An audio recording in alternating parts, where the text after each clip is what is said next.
I was sleeping under an overpass, curled around my last trash bag of clothes, when a stranger tucked a clean blanket around my shoulders. He whispered that they stole my life and asked if I was ready to steal it back.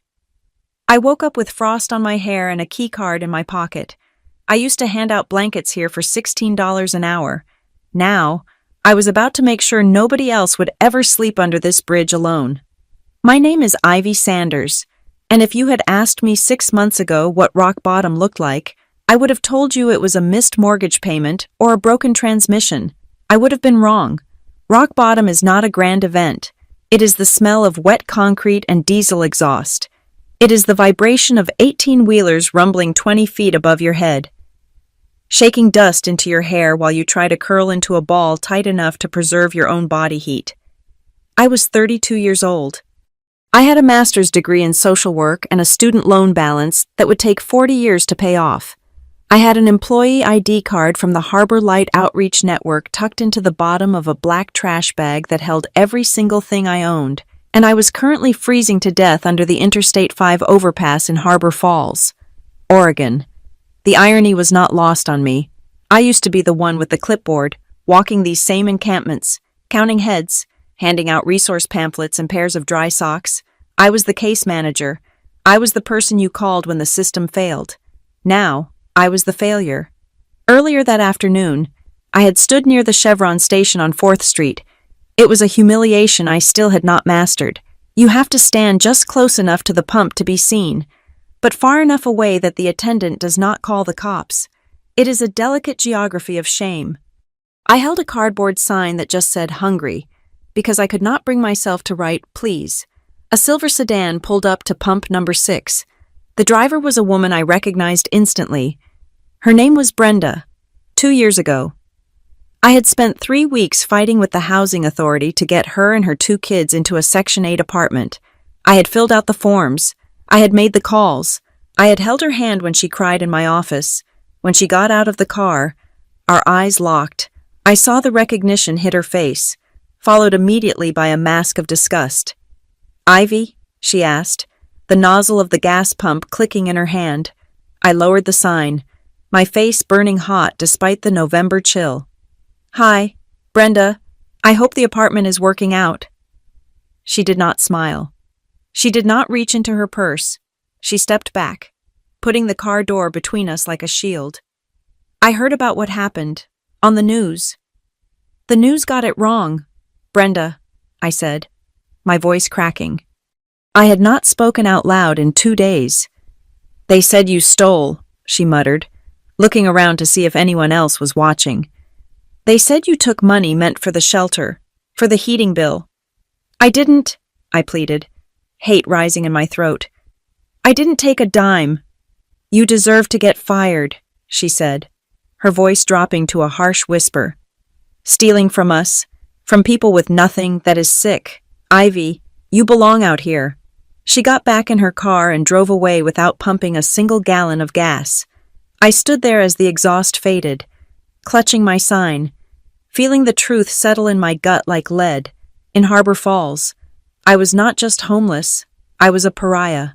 The memory of that afternoon burned in my mind as I lay under the bridge, trying to find a soft spot on the gravel. It triggered the other memory, the one that played on a loop every time I closed my eyes. The day my life ended. It was vivid, shot in high definition in my brain. The boardroom of Harbor Light was on the top floor of the Harbor Falls Network Tower. It smelled of lemon polish and money. I remembered the way the air conditioning hummed, so different from the stifling heat of the intake lobby downstairs where the actual clients waited.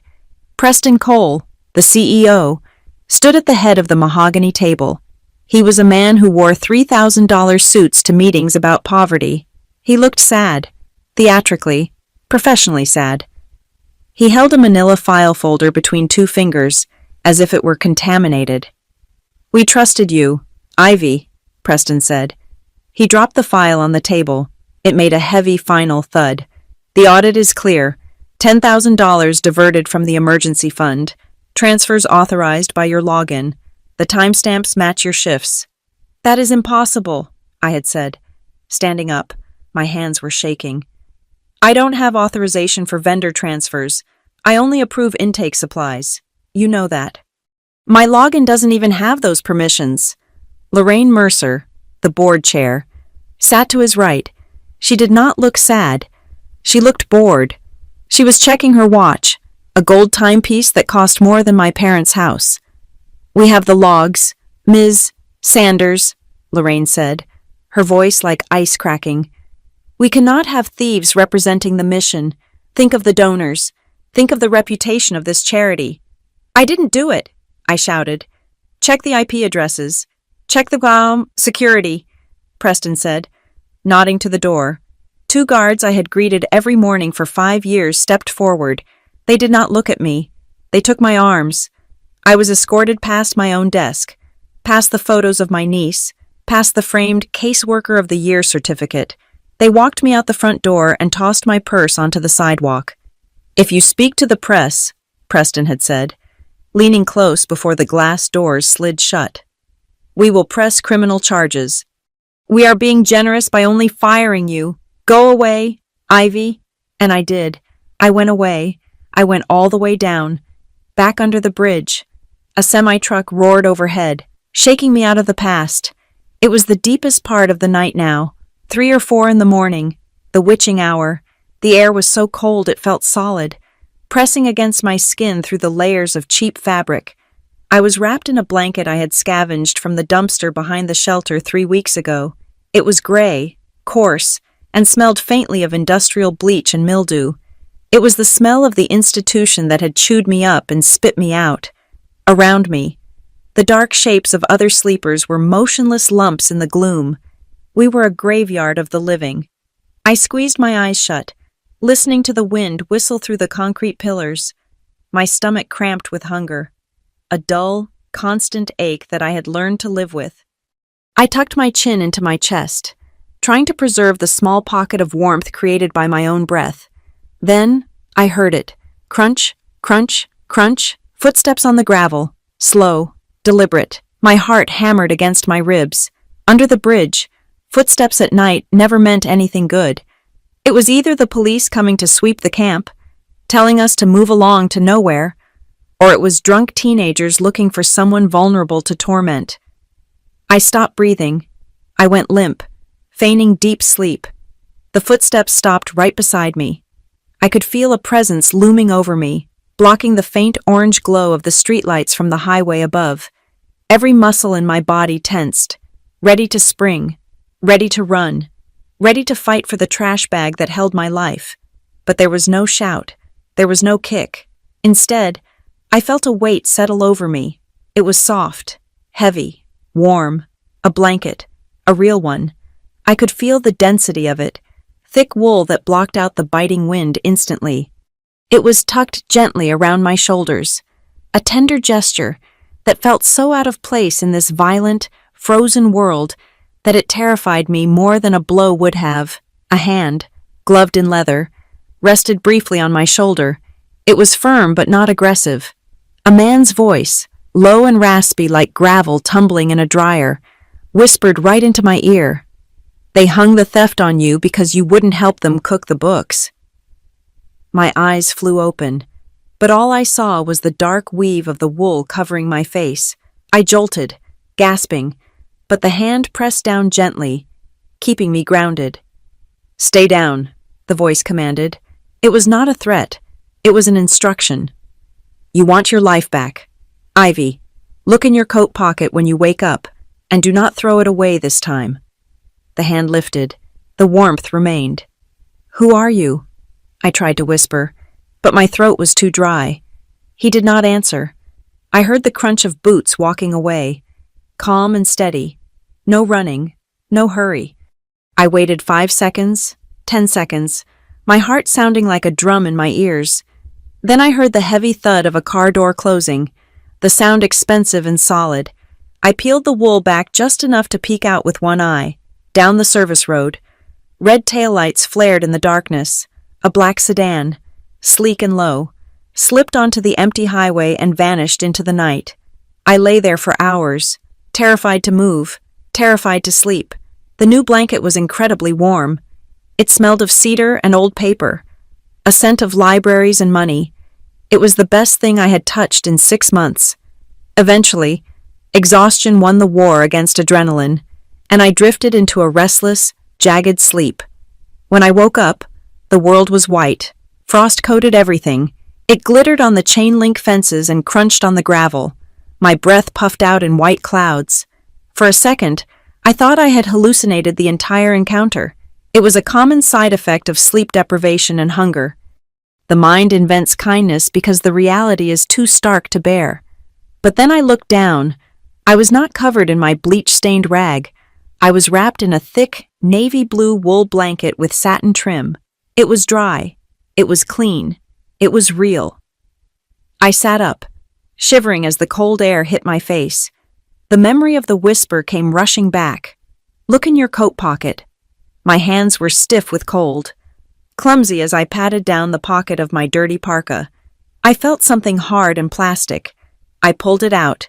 It was a white access card, plain except for a magnetic strip and black laser-printed text. HFN Archive. Sub-basement authorized. Sanders. My thumb brushed over my name. It looked official. It looked new. There was something else in the pocket, a small piece of cream-colored stationery, folded into a sharp square. I unfolded it with trembling fingers. The handwriting was neat, slanted, and old-fashioned, written in black ink. Clause 14.3. Whistle proxy. You have already done the first 6 months. V.H. I stared at the note. Clause 14.3.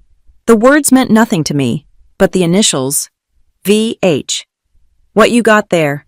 Ivy. I jumped, shoving the card and note back into my pocket. Miguel was standing over me, holding his hands out to the fire burning in a rusted oil drum 10 feet away. Miguel had been on the streets for 10 years. He was the unofficial mayor of the underpass. He saw everything. I scrambled up, wrapping the expensive wool blanket around my shoulders like a cape. I walked over to the fire, needing the heat, needing to make sure I was actually awake. "Someone came last night," I said, my voice raspy. "Did you see him?" Miguel nodded slowly, his dark eyes reflecting the flames. "I saw a car, big black Lincoln, or maybe a Cadillac, old school, stopped right by you. Driver got out, left you that." He nodded at the blanket. "He left me this too," I said, lowering my voice.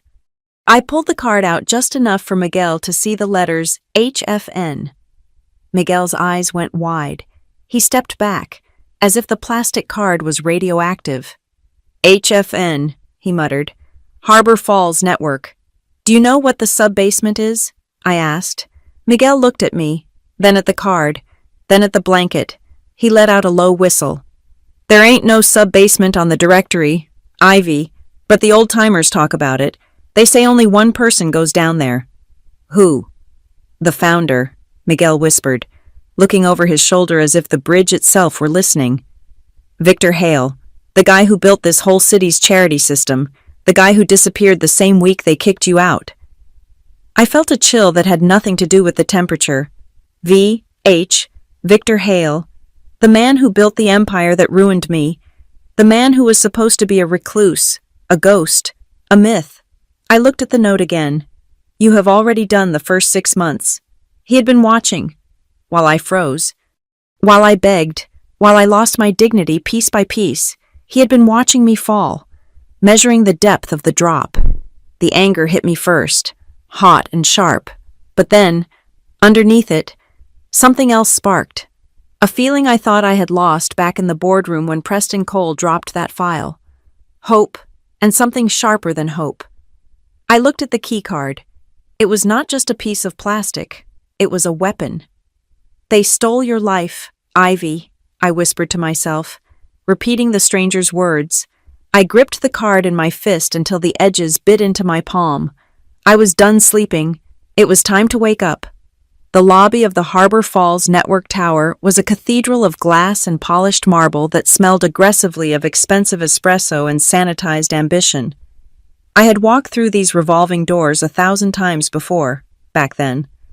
I walked with the brisk, coffee-fueled stride of a woman who had emails to answer and a pension plan. Now, I moved like a ghost haunting her own life. It was 8:45 in the morning. The rush hour crush was my cover. I was wearing the navy wool blanket Victor Hale had given me, draped over my head like a shawl to hide my matted hair. Underneath, I wore my old gray Harbor Light hoodie, the one with the bleach stain on the cuff. I kept my head down, weaving through the phalanx of suits and briefcases. To them, I was invisible. I was just a pile of rags that had drifted in from the street, a visual glitch in their perfect morning. If I moved fast enough, their eyes would slide right off me. I did not go to the main elevator bank. I knew the security guards at the desk. Frank and Jerome. They were good men who used to ask about my niece. If they saw me now, the shame would kill me before hunger did. Instead, I slipped down a narrow corridor behind the large fern planters, heading toward the service bay. There was a freight elevator there, usually reserved for catering carts and maintenance crews.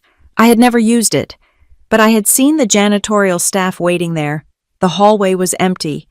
I stood before the brushed steel panel, my heart hammering against my ribs like a trapped bird. I pulled the white access card from my pocket.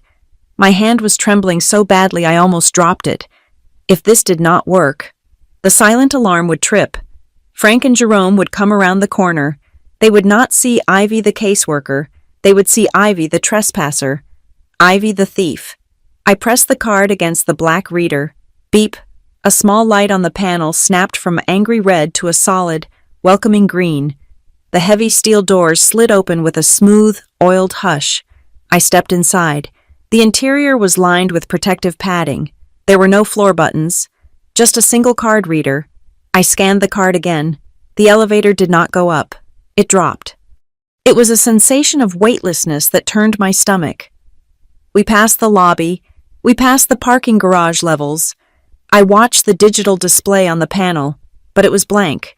We were going deep, deeper than the building plans I had ever seen. The air pressure changed, popping in my ears. When the doors finally opened, the air that hit me was cool, dry, and smelled of ozone and dust. It was the smell of old servers and forgotten secrets. I stepped out into a corridor that looked nothing like the plush offices above. The floor was bare concrete. The lights were long fluorescent tubes that hummed with a low, headache-inducing buzz. I walked down the hallway, the sound of my worn sneakers scuffing the cement echoing too loudly in the silence.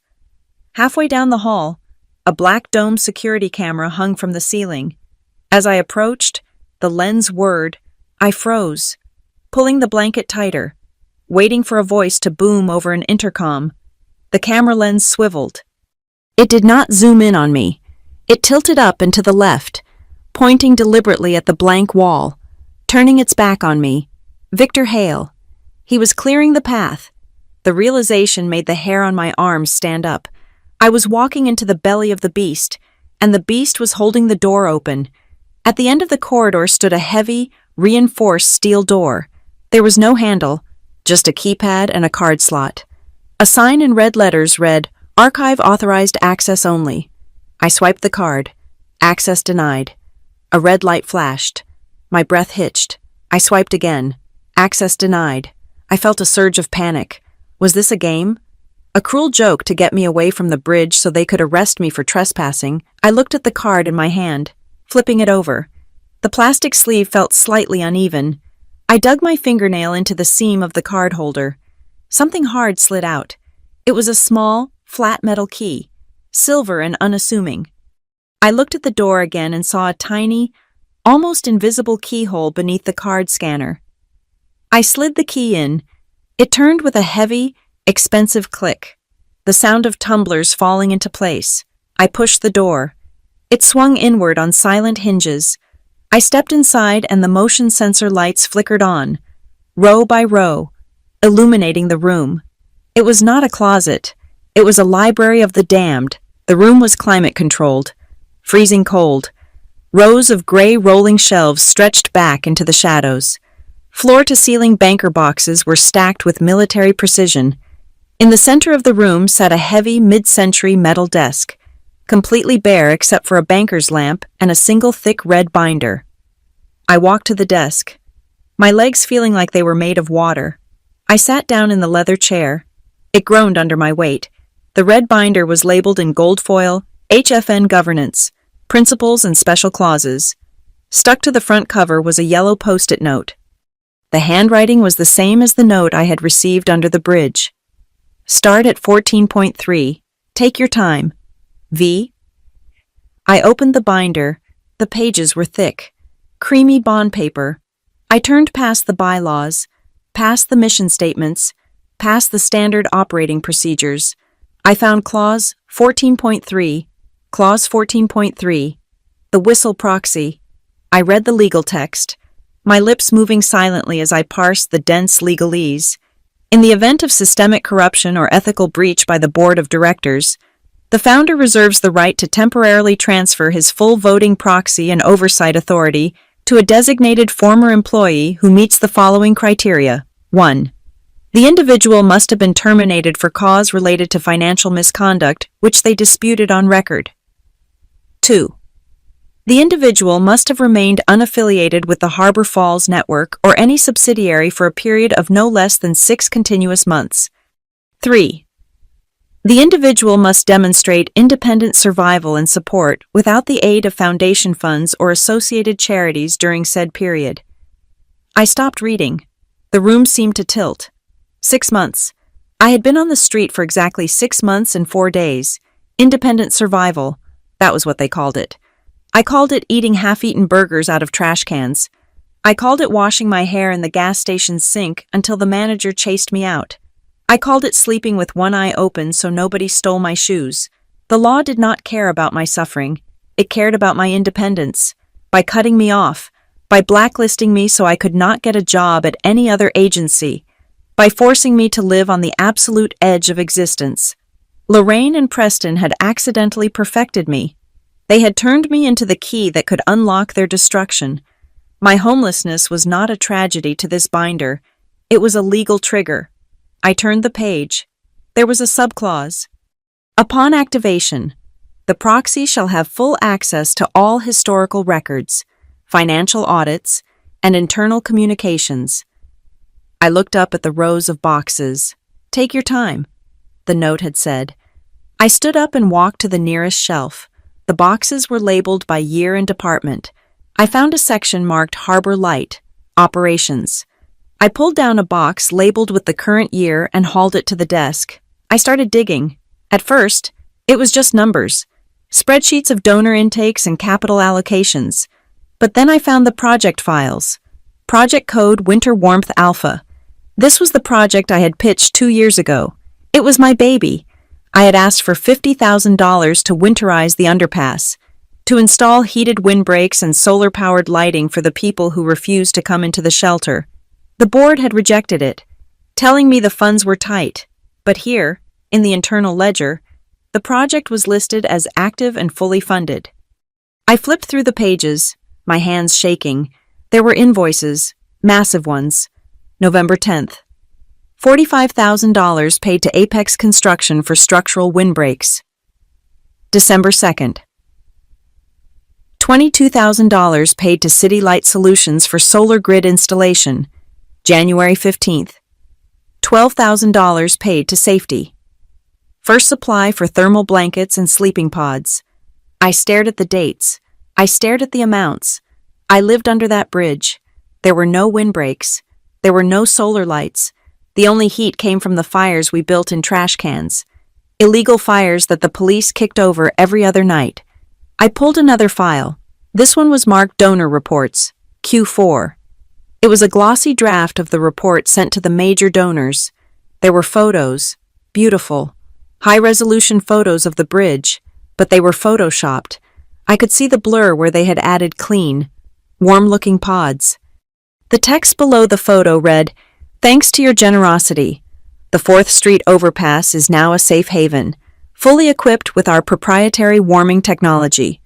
They had raised hundreds of thousands of dollars on a lie, and the lie was the very place where I was freezing to death. I shoved the folder aside and dug deeper. I needed to know why me. Why had they chosen me to burn? I found a manila envelope at the bottom of the box marked Personnel. Containment Strategy. I opened it. Inside was a memo dated 3 weeks before my firing. To L. Mercer, Board Chair. From Peaky Cole, CEO. Subject Variance Explanations and Personnel Asset Lorraine. The audit gap for the Bridge Initiative is growing too large to hide in the general ledger. We need a specific event to explain the shortfall before the end of the fiscal year. I recommend we consolidate the missing funds into a theft narrative. Ivy Sanders is the ideal candidate. She has high-level access, but low-level political protection. She is passionate and often bypasses protocol to help clients, which makes the narrative of misguided misappropriation believable. If we terminate her publicly for theft, we can claim the missing bridge funds were stolen by a rogue employee. This closes the audit loop and explains why the upgrades were never built. I felt bile rise in my throat. It was not an accident. It was not a misunderstanding. I was a line item. I was a containment strategy. I pulled out the next document. It was the security log from the day of my alleged theft. They had shown the police grainy photos of me handing envelopes to clients in the parking lot. They said it was cash I had taken from the safe. I found the original incident report in the box. Stapled to it were the receipts for those envelopes. Item 10 ride bus pass. Quantity 50. Item grocery gift card. $20. Quantity 20. I had bought them with my own Christmas bonus. I was handing out bus passes so people could get to job interviews. But the next page showed a wire transfer authorized at the exact same time I was in the parking lot. $10,000, wired from the shelter's operating account to a vendor called Mercer Logistics LLC. Mercer, Lorraine Mercer. She had wired the money to herself while I was outside handing out bus tickets. And then she had used the footage of me to explain where the money went. I sat back, the cold from the concrete floor seeping through my jeans, through the wool blanket, into my bones. I thought about Miguel. I thought about the woman with the hacking cough who slept 3 spots down from me. I thought about the boy, no older than 19, who had frozen to death last month during the cold snap. They died because the money for their heat was sitting in Lorraine Mercer's bank account, and they blamed me. The people under the bridge spat when they heard my name because they thought I was the reason they were cold. The silence of the archive pressed in on me. I looked at the red binder. I looked at the stack of evidence that proved I was innocent. Yes, but it proved something much worse. It proved that the entire system was a machine designed to eat the poor and feed the rich. And for the last 6 months, I had been sleeping inside the machine's stomach. I closed the folder. My hands were not shaking anymore. I reached into my pocket and touched the keycard. The fear that had driven me down here was gone, replaced by a cold, hard clarity. I was not just a homeless woman anymore. I was the proxy, and I was going to burn their house down with their own paper. The elevator ride back up felt longer than the descent. When the doors slid open in the service bay, I pulled my hood up and walked fast, keeping my head down until I hit the cold air of the street. The sunlight was harsh, gray and unforgiving, stripping away the eerie magic of the archive and leaving me back in the reality where I was just a dirty woman with a stolen blanket. My phone buzzed in my pocket. It was a miracle it still had charge. I charged it in 15-minute increments at the public library before the security guards noticed me. I pulled it out. The screen was cracked, held together by tape. The number was blocked. Hello? My voice sounded thin in the wind. The Galaxy Diner, 4th and Main, back booth, the gravelly voice said. It was him, the man from the bridge. You have 20 minutes. The line went dead. The Galaxy Diner was a 24-hour grease trap near the bus station, the kind of place where the coffee was strong enough to strip paint, and the waitress looked like she had seen everything twice. I walked the 6 blocks, clutching the blanket tight. When I pushed through the glass door, the warmth hit me like a physical blow. Smelling of bacon fat and sanitizer, I saw him immediately. Victor Hale did not look like the oil painting that hung in the HFN lobby. In the painting, he was robust, rosy-cheeked, the benevolent grandfather of charity. The man in the booth was a hawk. He was thinner, wearing a charcoal sweater that looked expensive but old. His hair was white and wild, not the neatly trimmed silver of the portrait, but his eyes were the same.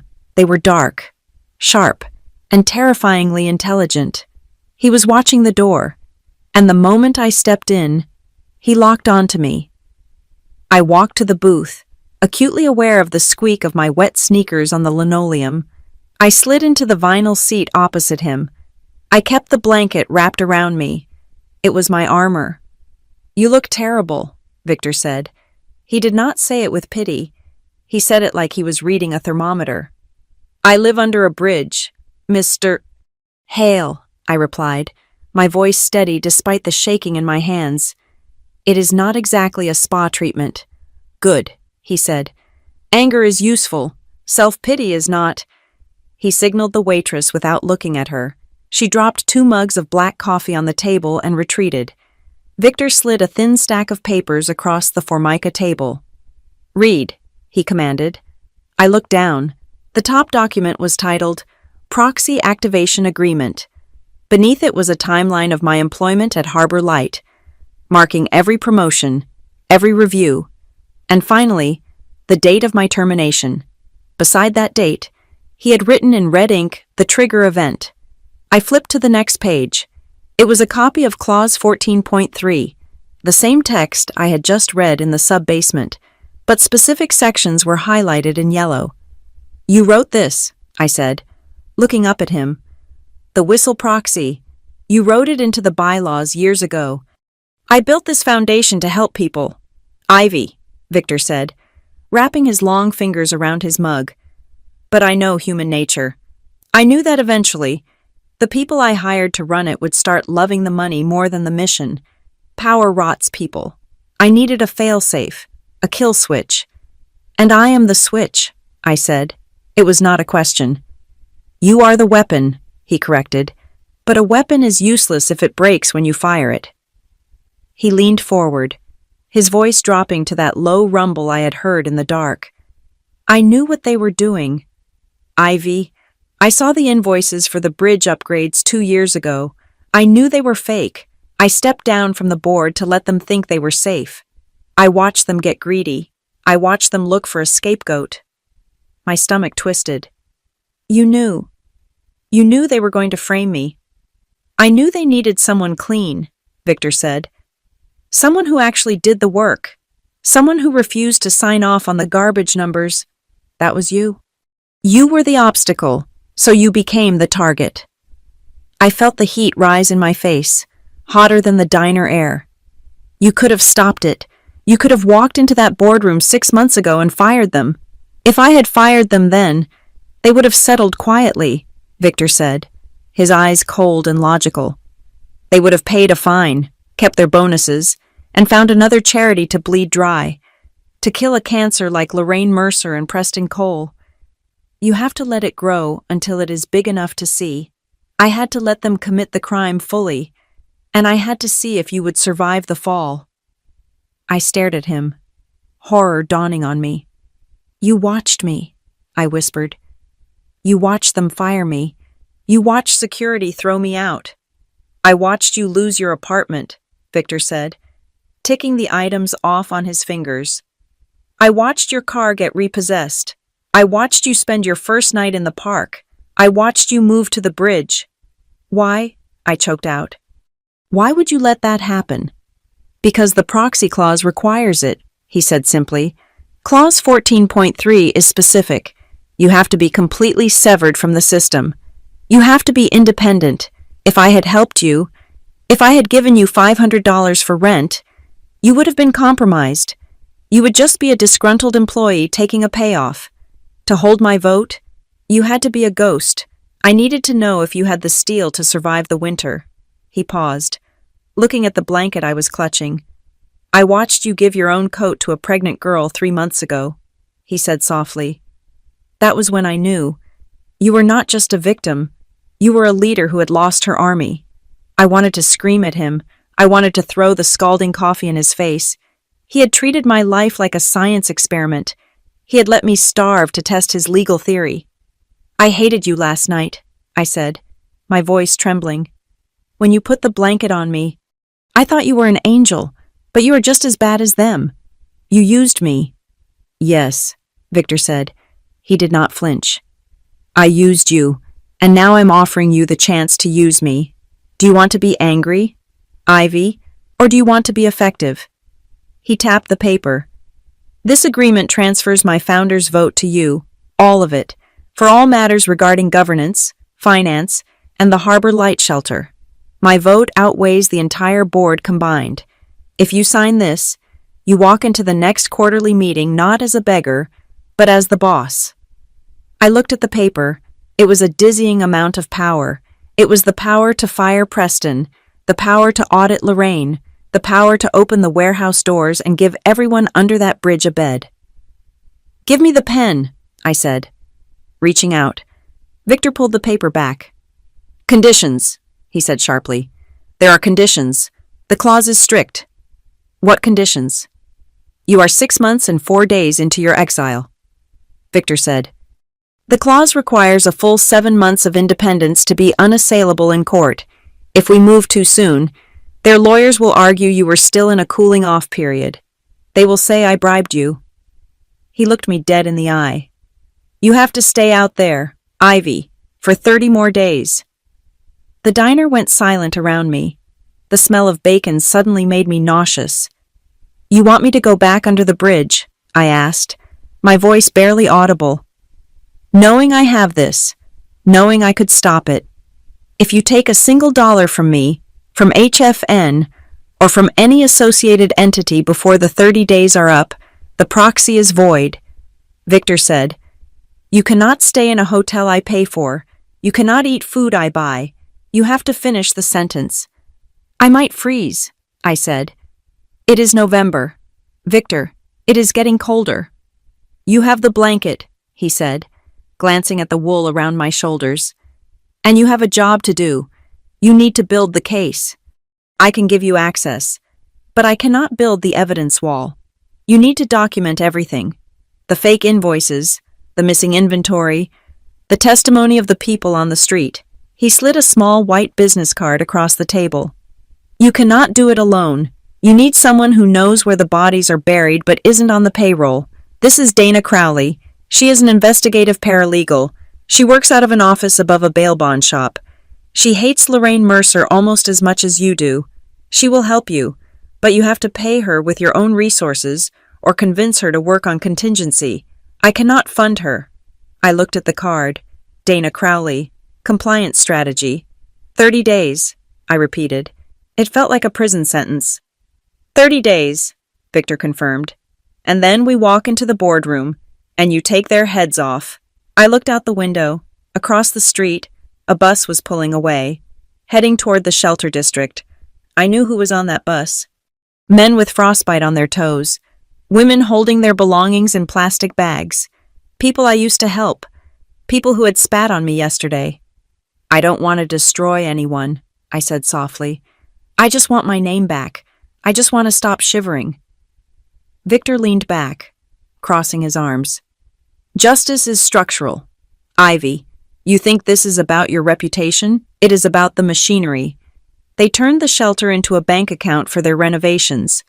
Fixing the shelter will feel like revenge to the ones who sold your blanket, but it is not revenge. It is correction. He pushed the pen toward me. It was a cheap blue ballpoint with the diner's logo on it. Sign it, and you are the proxy. Refuse, and I walk away. You can go back to the bridge and wait for spring, but I think we both know you are not going to do that. I looked at the pen. I looked at my hands, chapped and raw from the cold. I thought about Brenda at the gas station, looking at me like I was trash. I thought about the heat in the boardroom. I thought about the sub-basement archive, silent and cold, holding the truth in a red binder. Every survival instinct in my body was screaming at me to beg him for money, to ask for a motel room, to ask for a hot meal. But then I remembered the whisper, "They stole your life." I picked up the pen. My grip was tight. "I will do it," I said. "But when this is over, when I have the vote, the first thing I am doing is changing the locks on your tower." Victor smiled. It was a thin, terrifying smile. "I am counting on it." I signed my name on the line. Ivy Sanders. The ink was blue and permanent. Victor took the paper and slid it into a leather folder. He stood up, buttoning his coat. "Keep the key card," he said. "Use the archive at night. Meet Dana. Build the wall. I will see you in 30 days. Ivy." He dropped a $20 bill on the table for the coffee. "That is for the waitress," he warned, catching my eye. "Do not touch it. If you use that money to buy a sandwich, you void the contract. You are still on your own." He turned and walked out of the diner, the bell chiming cheerfully behind him. I sat there for a long time, staring at the $20 bill. It was enough for 5 meals. It was enough for a pair of warm gloves. It was right there. I stood up, pulling the wool blanket tight around me. I looked at the waitress, who was watching me suspiciously from the counter. "The money is yours," I told her. I walked out into the cold, the wind biting at my face. I was hungry. I was tired. I was going back to a patch of concrete under a highway. But for the first time in 6 months, I was not just surviving, I was hunting. The address Victor Hale gave me led to a peeling brick building above a bail bonds shop on 2nd Street. The neon sign downstairs buzzed with a dying mosquito sound, flickering pink against the gray pavement. I walked up the narrow staircase, clutching my trash bag of documents like it was the nuclear codes. Dana Crowley's office was smaller than a prison cell and smelled intensely of peppermint tea and old toner. Dana herself was a storm contained in a cheap blazer. She was short, sharp-edged, with glasses perched on the end of her nose and hair pulled back so tight it looked painful. When I placed the copy of Clause 14.3 on her desk, she did not say hello. She picked it up, adjusted her glasses, and read it in silence. Her eyes widened. She looked up at me, then back at the paper, then at me again. "I thought this was a myth," she said, her voice raspy and dry. "Like the Loch Ness Monster or an honest politician. We used to joke about the whistle proxy in paralegal school, the Hale failsafe." "It is real," I said, shivering slightly in the heated room. "And I have 30 days to make it stick." Dana grinned. It was a wolf's grin. "Lock the door, Ivy. We are going to need more coffee." By noon, Dana had transformed the only blank wall in her office into a crime scene map. She used masking tape to divide the plaster into zones and attacked it with color-coded markers. "Blue is for financial diversions," she explained, uncapping a marker with her teeth. "Red is for donor deception, green is for human testimony, and yellow is for the bridge events, the services they promised but never delivered." We started with the paper trail I had stolen from the sub-basement. My termination paperwork was a masterpiece of fiction. It listed multiple verbal warnings for conduct that never happened, but the real gold was in the payroll discrepancies. "Look at this," Dana said, tapping a spreadsheet. "They have you listed as a level 4 administrator in the payroll system starting 3 months before you were fired. Did you get a raise?" "No," I said. "I was making $16 an hour until the day I left." "Level 4 clearance allows for vendor overrides," Dana muttered, drawing a thick blue line from my name to a box she labeled the setup. "They promoted your digital ghost so they could use your ID to move the money." The next morning, I had to do something that terrified me. I had to walk into a bank. The Harbor Falls Community Bank was where I had kept my checking account since I was 22. It was also where Harbor Light did their primary banking. I walked in wearing my cleanest thrift store outfit, a pair of black slacks and a sweater that only had one small hole near the hem. I still had frost in my hair from sleeping outside the night before. The teller, a woman named Sarah who used to cash my paychecks, hesitated when she saw me. She smelled the wood smoke on my coat. I saw her nose wrinkle. "I need the statements for all accounts in my name for the last 6 years, I said, keeping my voice flat and professional. "Including any sub-accounts linked to my social security number. There is a fee for printing." "Ivy," she said, her voice dropping to a whisper. $10. I placed a crumpled $10 bill on the counter. It was half of the money Victor had left for the waitress, which I had not touched. This $10 came from 3 hours of collecting aluminum cans yesterday afternoon. She printed the stack, I took it to a corner table and started reading. My checking account was there, sad and empty. My savings account, closed with a zero balance. But there was a third account ending in 442, designated donor bonus, I, Sanders. It had been opened 2 years ago. I traced the lines with my finger. $50,000 deposited, $50,000 transferred out, $20,000 in, $20,000 out. The deposits came from General Operating Fund. The withdrawals went to 3 vendors, Mercer Logistics, PC Consulting, and Bridge Solutions, Inc.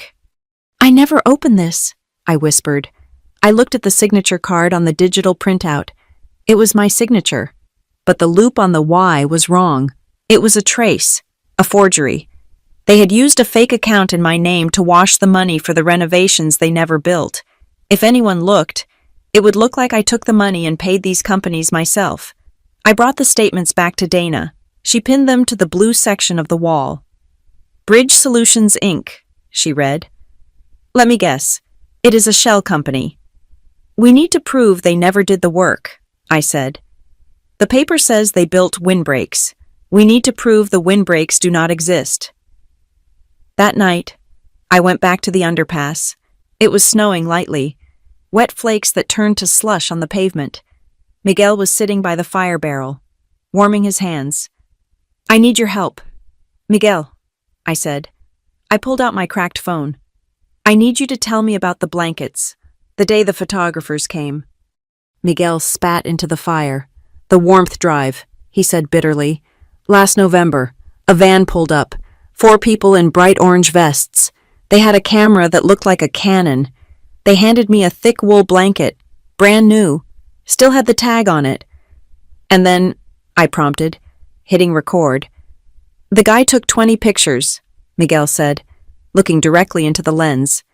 He told me to smile. He told me to look grateful. As soon as he got the shot, the lady in the vest came over and took the blanket back. She said they had to take them to be sanitized before distribution. They put them back in the van and drove off. I slept in a wet cardboard box that night. We spent the next 3 nights filming. I moved through the encampment like a ghost, gathering stories. I found a woman named Carla who told me about the heated pods.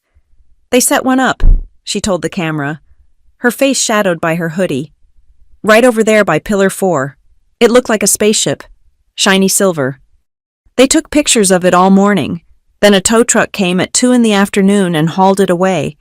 They said it was a prototype. That was 3 years ago. The green section of Dana's wall began to fill up with faces. But we needed someone from the inside. I tracked down Jasmine, a former volunteer who had quit Harbor Light 2 months after I was fired. She was working as a barista at a coffee shop downtown. When I walked in, she almost dropped a pitcher of milk. Ivy, she gasped. Oh my God, I heard bad things. I am still here, Jasmine, I said. I need the group chats. Jasmine paled. I signed an NDA when I left. An NDA covers trade secrets, I said, channeling Dana. It does not cover fraud. If you do not help me, and this blows up, that NDA is going to be the leash that drags you down with them. She met me in the alley behind the shop on her break. She scrolled through her old phone, finding a thread titled Inner Circle.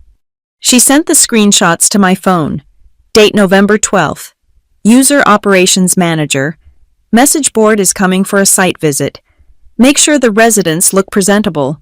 Grab the props from storage. We need the happy pour, not the scary pour. Date January 4th.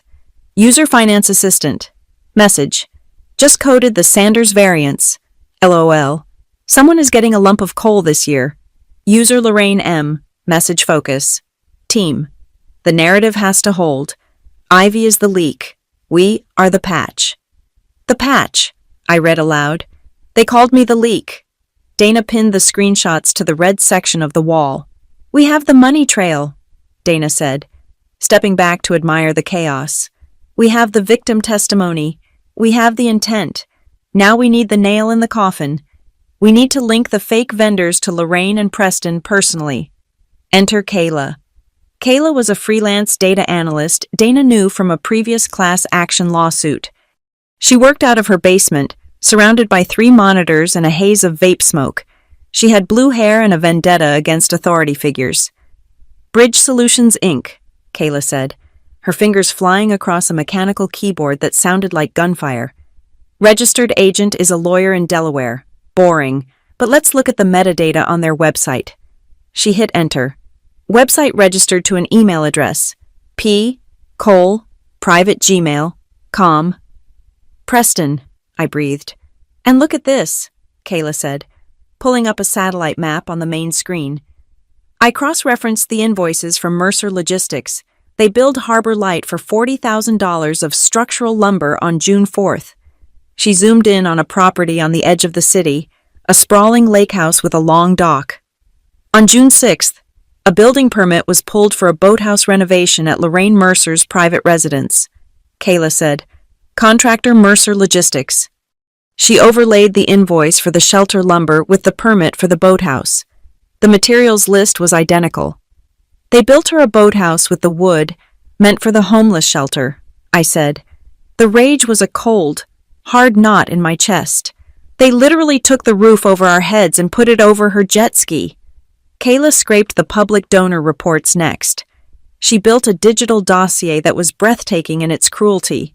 On the left side of the screen, she placed the glossy PDF sent to donors. It showed a rendering of the bridge with solar lights, heating units, and a mobile medical van. The text claimed 100% of your donation goes to direct street impact. On the right side of the screen, she placed a photo I had taken yesterday. The bridge was a gray, dripping tomb. No lights, no heat, just wet concrete and a sign that said, no loitering. Dana printed the dossier. It was 2 inches thick. We are not going to court, Dana said, slamming the heavy stapler down on the final binding. Court takes 5 years. They have lawyers who cost more per hour than you made in a month. They would bury us in motions until you froze to death. She walked to the whiteboard and drew a big black circle around the names of the board members. We are going to the board, she said. These people are wealthy. They are respected. They sit on hospital boards and museum committees. They are allergic to public scandal. If this goes to trial, they just look like victims of a bad employee. But if we show them this inside their own boardroom, if we show them that they are liable, that they signed off on fraud. She tapped the marker against the wall. We only need to turn on the lights in the right room, Dana said, and watch the cockroaches scatter. I looked at the wall. It was a masterpiece of corruption. It was the story of why I was hungry. It was the story of why Miguel was cold. When is the meeting? I asked. 3 days, Dana said. Are you ready? I touched the keycard in my pocket. I thought about the blanket Victor had given me. I thought about the boathouse. I am ready, I said. Let's go turn on the lights. The silence did not last. I knew it wouldn't. You cannot walk into a secure sub-basement, trigger a digital tripwire with a reactivated keycard, and expect the spider at the center of the web not to feel the vibration. It started 3 days after I visited the archive. I was sitting on a park bench, using the Free City Wi-Fi to upload photos of the empty bridge to a secure cloud server Dana had set up. My phone buzzed. It was a restricted number. I usually let those go to voicemail, but my gut told me this was not a bill collector. I swiped right. Ivy. The voice was smooth, cultured, and dripping with a synthetic concern that made my skin crawl. It was Preston Cole. Hello, Preston, I said. I kept my voice flat. I did not scream. I did not cry. I was a recording device. I was so relieved to hear your voice, he said, rushing the words slightly. We got a notification, a security glitch. Really, that showed your old credentials being used downtown.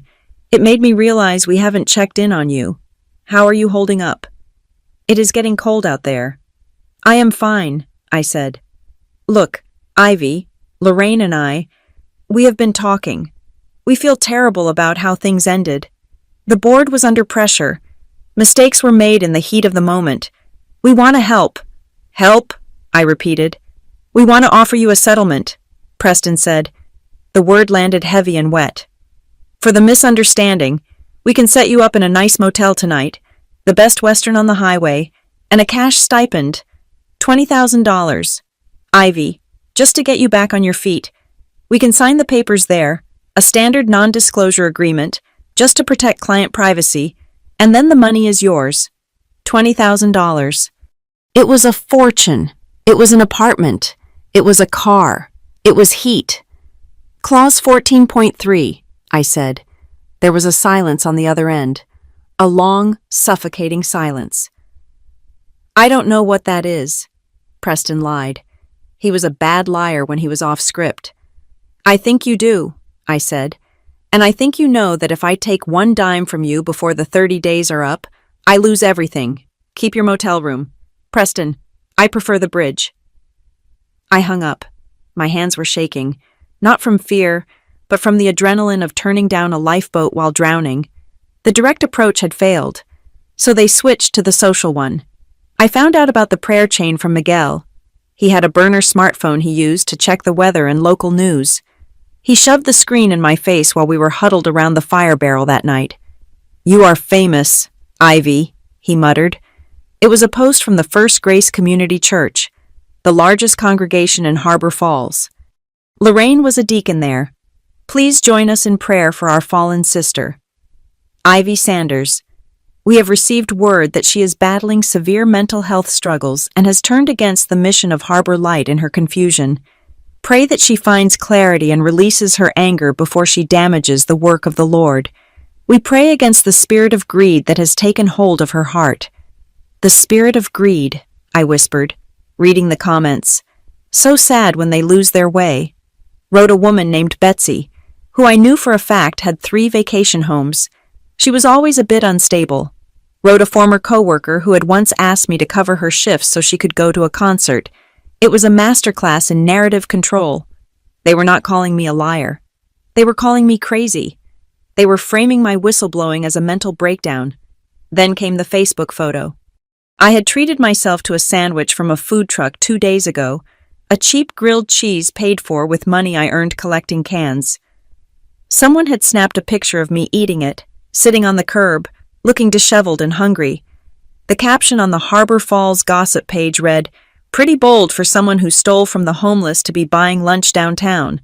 Guess the severance package was generous." The comments were a cesspool. I donated to that shelter and she is eating better than I am. Why isn't she in jail? Look at her eyes. She looks dangerous. I scrolled until my thumb hurt. They were stripping me of my humanity, layer by layer, so that when I finally spoke, no one would listen to a word I said. But I had a bigger problem than gossip. To satisfy the proxy clause, I needed documented, independent income. I could not just survive on cans. I needed a pay stub. I found a job at a place called the Night Owl, a 24-hour diner on the edge of the industrial district. It was the kind of place truck drivers went when they didn't want to be asked questions. The manager? A guy named Stan, with a grease-stained apron and a heart of gold, hired me to wash dishes on the graveyard shift. $12 an hour, under the table initially, but I insisted on being on the books. I need the tax record. Stan? I told him. Please. He looked at my desperation and put me on the payroll. For 5 nights. It was perfect. I stood in the back, up to my elbows in scalding gray water, scrubbing eggs off ceramic plates. The steam opened my pores and the heat soaked into my bones. It was the hardest work I had ever done, and I loved it because it was clean. On the 6th night, Stan called me into his office. He looked miserable. Ivy, I got calls, he said, refusing to look me in the eye. Calls, anonymous, 3 of them today, saying you are a liability, saying you have a history of violence, saying that if I keep you on, the health inspector might decide to pay us a surprise visit every day for a month. I untied my apron, feeling the familiar cold settle in my stomach. It is not true. Stan, you know it is not true. I run a razor-thin margin here. Kid, Stan said, wiping his forehead. I can't afford trouble. They said you are litigious, that you sue people. He was going to fire me. If he fired me, I lost my independent income status. The clock on the proxy clause would reset. I would have to start the 6 months all over again. I would die out there before then. I took a breath. I needed to play a card I didn't want to play. Stan, I said, keeping my voice steady. Do you know who Victor Hale is? Stan blinked. The charity guy. The big shot. Victor Hale is a silent partner in my legal situation. I lied. Well, half lied. If I get fired because of anonymous harassment, Mr. Hale is going to take a personal interest in why this establishment folded under pressure from his former board members. And Mr. Hale knows the health inspector, too. He probably plays golf with him. It was a bluff. A massive, terrifying bluff. But Stan paused. He looked at me, standing there in a wet shirt, and he saw something in my eyes that scared him more than the phone calls. Go back to the sink, he grunted. But if the inspector shows up, you are out the back door. I kept the job, but they were not done. The next morning, I went to Dana's office. I found her pacing in front of the evidence wall, holding a printout. Do not open your email, she said as soon as I walked in. Why? Because Lorraine Mercer is smarter than Preston, Dana said. She sent you a digital olive branch. Dana slapped the paper onto the desk. It was an email from Lorraine's official HFN address. Subject: Restorative Justice and Healing. Dear Ivy, my heart breaks to see the path this has taken. We are a family at Harbor Light, and families fight, but they also forgive. I want to invite you to a restorative justice dialogue. No lawyers, just us. We want to set up a monthly stipend for you, $500, to ensure you have housing security while you look for new work. We just want you safe. $500, I said. That is low. Read the attachment, Dana said, pointing to the second page. It is a draft agreement for the stipend. Look at paragraph 4, subsection B. I squinted at the tiny print. Recipient agrees that acceptance of these voluntary funds constitutes a waiver of any and all prior claims, rights, or standing regarding internal governance disputes, including but not limited to special bylaws or proxy triggers. It is a trap, I said. It is a beautifully constructed bear trap. Dana agreed. If you accepted $5 for a sandwich, you would be accepting voluntary funds. It would void your standing under Clause 14.3. They know about the proxy, Ivy. They dug up the bylaws. So they are trying to starve me out, I said. They know I can't take their money, so they are trying to make sure I can't make my own. Exactly, Dana said. She took a pushpin and stabbed the email into the wall. Right under a new header she had written in jagged red ink, coercion and bribery. Every time they try to buy you, they are admitting the debt. This goes in the file. But the worst blow didn't come from a lawyer or a boss. It came from my blood. I was taking out the trash behind the diner at 3 a.m. The alley was dark, smelling of rotting vegetables and rain. Ivy. I froze. I knew that voice. I hadn't heard it in 4 years. I turned around. My father, Douglas Sanders, was standing in the shadows of the loading dock. He looked older, grayer, wearing his maintenance uniform from the warehouse district. Dad, I asked, clutching the trash bag. He didn't hug me. He didn't ask if I was hungry. He looked angry. You need to stop this, he said, his voice rough. You need to stop embarrassing decent people. Decent people. I stepped closer, searching his face for any sign of the father who used to take me fishing. I am sleeping under a bridge. Dad, do you know that? Did you know I was homeless? You made your choices, he spat. You stole from that charity. Lorraine told me everything. Lorraine, I said, the name tasting like ash. You are talking to Lorraine. She called me, he said. She is worried about you. She says you are harassing them, blackmailing them. She is lying, Dad. Is she? He stepped into the light. He looked terrified. Because she also told me that the warehouse where I work, the one owned by her brother-in-law, is looking to downsize the maintenance crew. She said she could probably put in a good word for me, save my pension. But not if my daughter is trying to burn down her reputation. I felt like I'd been punched in the chest. Lorraine had dated my father briefly, 20 years ago, before she married money. She knew exactly which levers to pull. She was holding his pension hostage. "She is using you," I said, my voice trembling. "She is using you to get to me. I have 3 years until retirement." "Ivy," he shouted, his voice cracking. "I can't lose this job. I can't start over.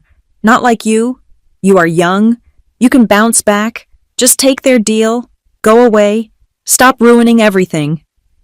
He turned and walked away down the alley. He didn't look back. He chose his pension over his daughter. And the worst part was, I couldn't even blame him. Lorraine knew exactly how much everyone's soul cost. I sank down onto the milk crates by the back door and buried my face in my hands. This was the cost of the war. It wasn't just me freezing. It was everyone I touched getting burned. The next day, the rumors turned violent. Kayla found a thread on a local community safety forum. Someone had posted, heard from a reliable source that the disgruntled ex-employee, I.S., has been seen buying lighter fluid and talking about burning the whole place down. If you work at HFN, watch your back. "They are framing me as a terrorist," I told Dana, pacing her office. "They are going to get me arrested before the meeting. If I am in jail, I can't vote." "They are desperate," Dana said, her eyes cold behind her glasses. "And desperation makes people sloppy." She pulled out a fresh legal pad. "We are going to the police," she said. "Not to turn you in, to file a report." "A report."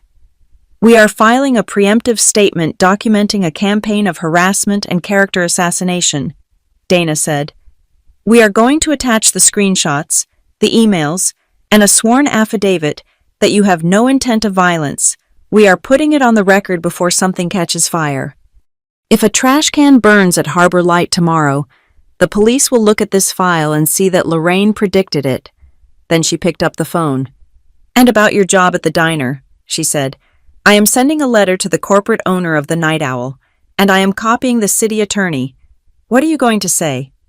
"I am going to inform them that their employee is a protected whistleblower under a federal proxy statute," Dana said, grinning that wolf grin again, "and that any retaliation, harassment, or termination without cause will result in a wrongful termination suit that will make their insurance premiums triple. Stan won't fire you, Ivy.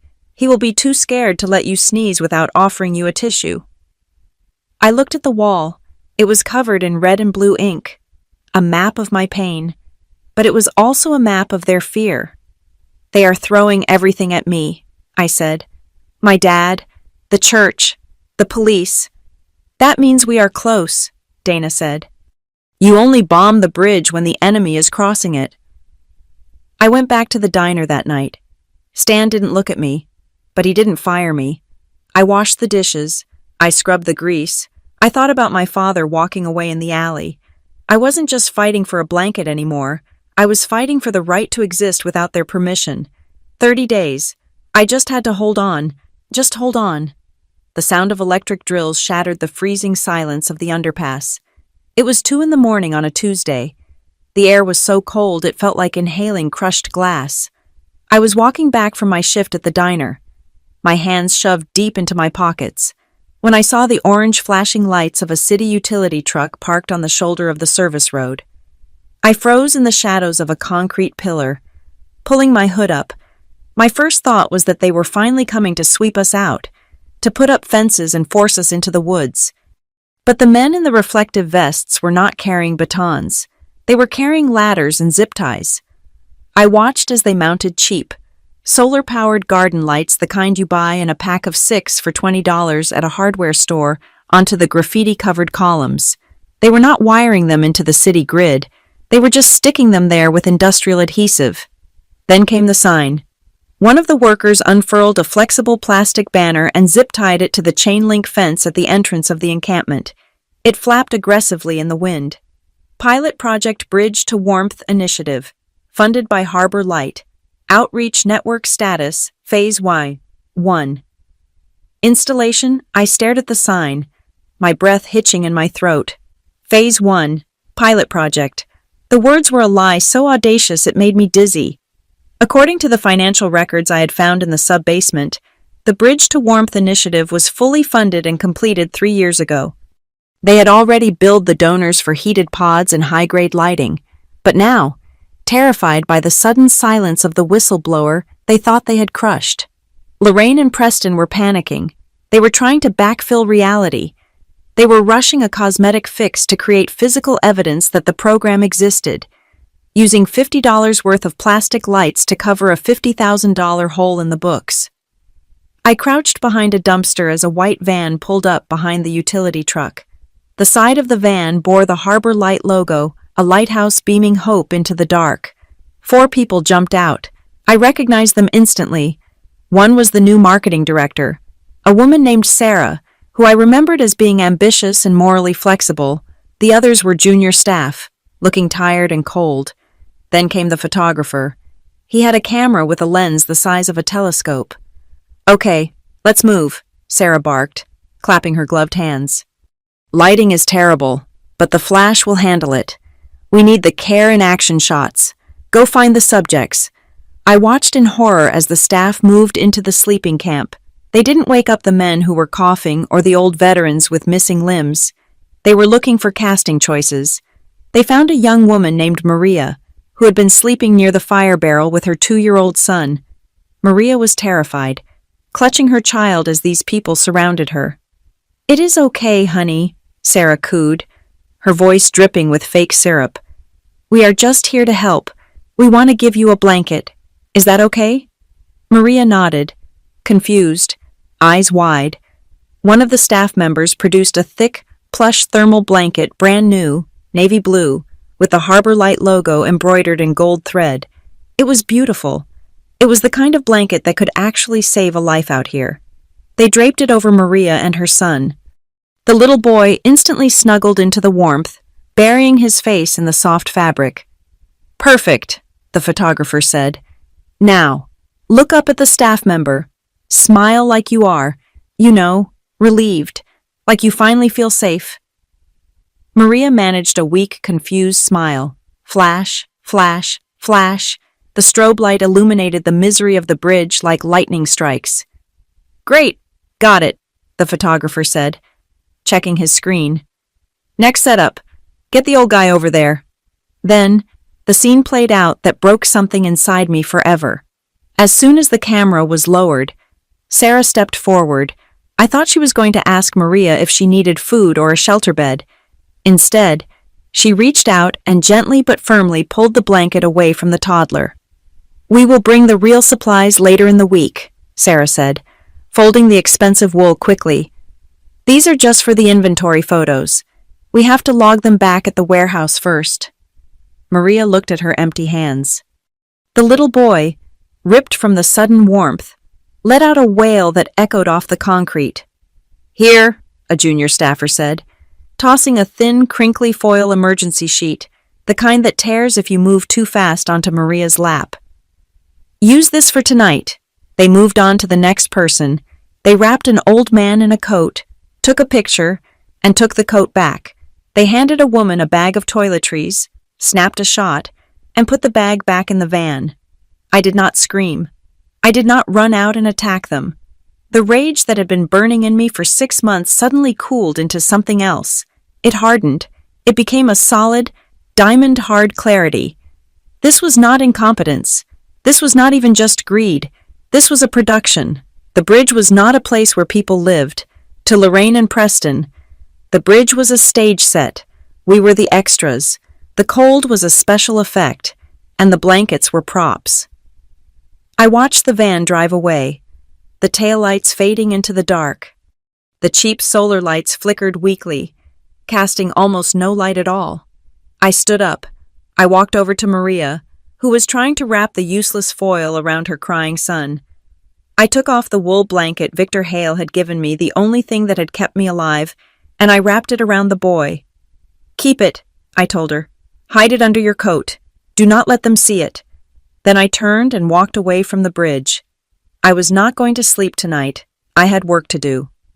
An hour later, I was sitting in the passenger seat of a beat-up Honda Civic parked in the shadows of a 24-hour car wash. Next to me sat Ray Monroe. Ray was an independent journalist who ran a Substack called The Harbor Lens. She was hated by the city council and the police union because she refused to print press releases. She had been sniffing around the HFN finances for months, but she had hit a wall. She looked at me, her eyes scanning my thrift store clothes and my wind-burned face. "You are Ivy Sanders," she said. It was a statement, not a question. "The thief." "The scapegoat," I corrected. I reached into my bag and pulled out a single sheet of paper. It was the donor brochure from 3 years ago, the one I had stolen from the archive. I placed it on the dashboard. "Look at the photo," I said. "Look at the date." Ray turned on the overhead light. She studied the glossy image of the heated pods. "I remember this," Ray said. "They sent this out with the gala invites. The future of shelter." "Now look at this," I said. I held up my phone. I showed her the photo I had taken 2 hours ago from the bushes, the photo of Sarah taking the blanket back from the crying toddler. Ray stared at the screen. Her jaw tightened. "They staged it," she whispered. "Tonight?" "Tonight," I said. "They are rushing a fake pilot program because they know someone is looking. They are putting up dollar store lights and claiming it is the infrastructure they sold to donors 3 years ago." Ray looked at me, and the skepticism in her eyes vanished, replaced by the hunger of a reporter who just found the smoking gun. "Why are you giving this to me?" she asked. "You could sell this to the TV stations." "The TV stations run HFN's charity commercials," I said. "They won't touch it until it is safe. I need someone who will walk into the fire with me." "What do you need?" "I need you to be at the quarterly board meeting on Friday," I said. "Not outside. Inside. You enter as community press. When I open the door, I need you to be ready to record what happens next." Ray nodded slowly. "I will be there. But Ivy, if you go in there, they will destroy you. You know that, right?" "They already destroyed me," I said, opening the car door. "Now I am just the ghost coming back to haunt the house." By 4 a.m, the war room at Dana's office was fully active. Dana was pacing. Miguel was sitting on the floor, warming up. Kayla was typing furiously on her laptop. "Counter-narrative," Dana said, pointing to the yellow section of the wall. "Lorraine is going to walk into that meeting with photos of the new lights and the happy clients wrapped in blankets. We need to blow that slide deck out of the water." "We have timestamps," Kayla said. "I can pull the metadata from the photos Ivy took tonight. It proves the pilot project was installed 3 years late." "Not enough," I said. I was standing by the window, looking out at the sleeping city. "We need to prove the history. We need to show that the bridge has been empty for the years they claimed it was full." I turned to Miguel. "You have a phone. You have photos of the camp from last winter, right? From the blizzard." Miguel nodded. "Yeah, we took pictures of the snowdrifts inside the tents. To show the city why we needed help." "Get them," I said. "Every photo, every video. Send them to Kayla. We are going to build a timeline. Every month they claim to be providing services. We are going to show the reality. For the next 3 hours, we assembled the truth. It was a gruesome collage. January 2023. Donor report, warming centers fully operational. Reality photo. Miguel sleeping in a wet cardboard box, surrounded by snow. November 2024. Donor report. Hot meal distribution daily. Reality photo. A group of men sharing a single loaf of moldy bread. Last night. Donor report. Phase 1 installation. Reality photo. Sarah pulling the blanket away from a crying child. "This is brutal," Dana said softly, looking at the slide deck Kayla had built. "It is not just fraud, it is torture." "We have one more thing to do," I said. "What?" "The nuclear option," I said. "If they shut down the meeting, if they throw me out before I can speak, if they bribe the other board members, we need a witness that can't be silenced." I looked at Dana. "I need to record a video." We drove back to the bridge just before dawn. The city was that deep, monochromatic gray that happens before sunrise.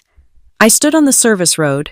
Behind me, the massive glass tower of the Harbor Falls network rose into the sky, its upper floors illuminated by golden light. It looked like a castle. In the foreground, the bridge was a dark, gaping mouth. Kayla held the camera. Dana held the boom mic. "Just tell the truth," Dana whispered. I took a breath. The cold air filled my lungs. I looked into the lens. "My name is Ivy Sanders," I said. My voice was steady. "For 5 years, I was a caseworker. I believed in the mission. 6 months ago, I was fired and accused of stealing $10,000 from the people sleeping 10 feet behind me." I pointed to the bridge. "I did not steal that money, but I know who did. I know because while they were drinking champagne in that tower," I pointed to the lit windows behind me, "I was sleeping on this concrete.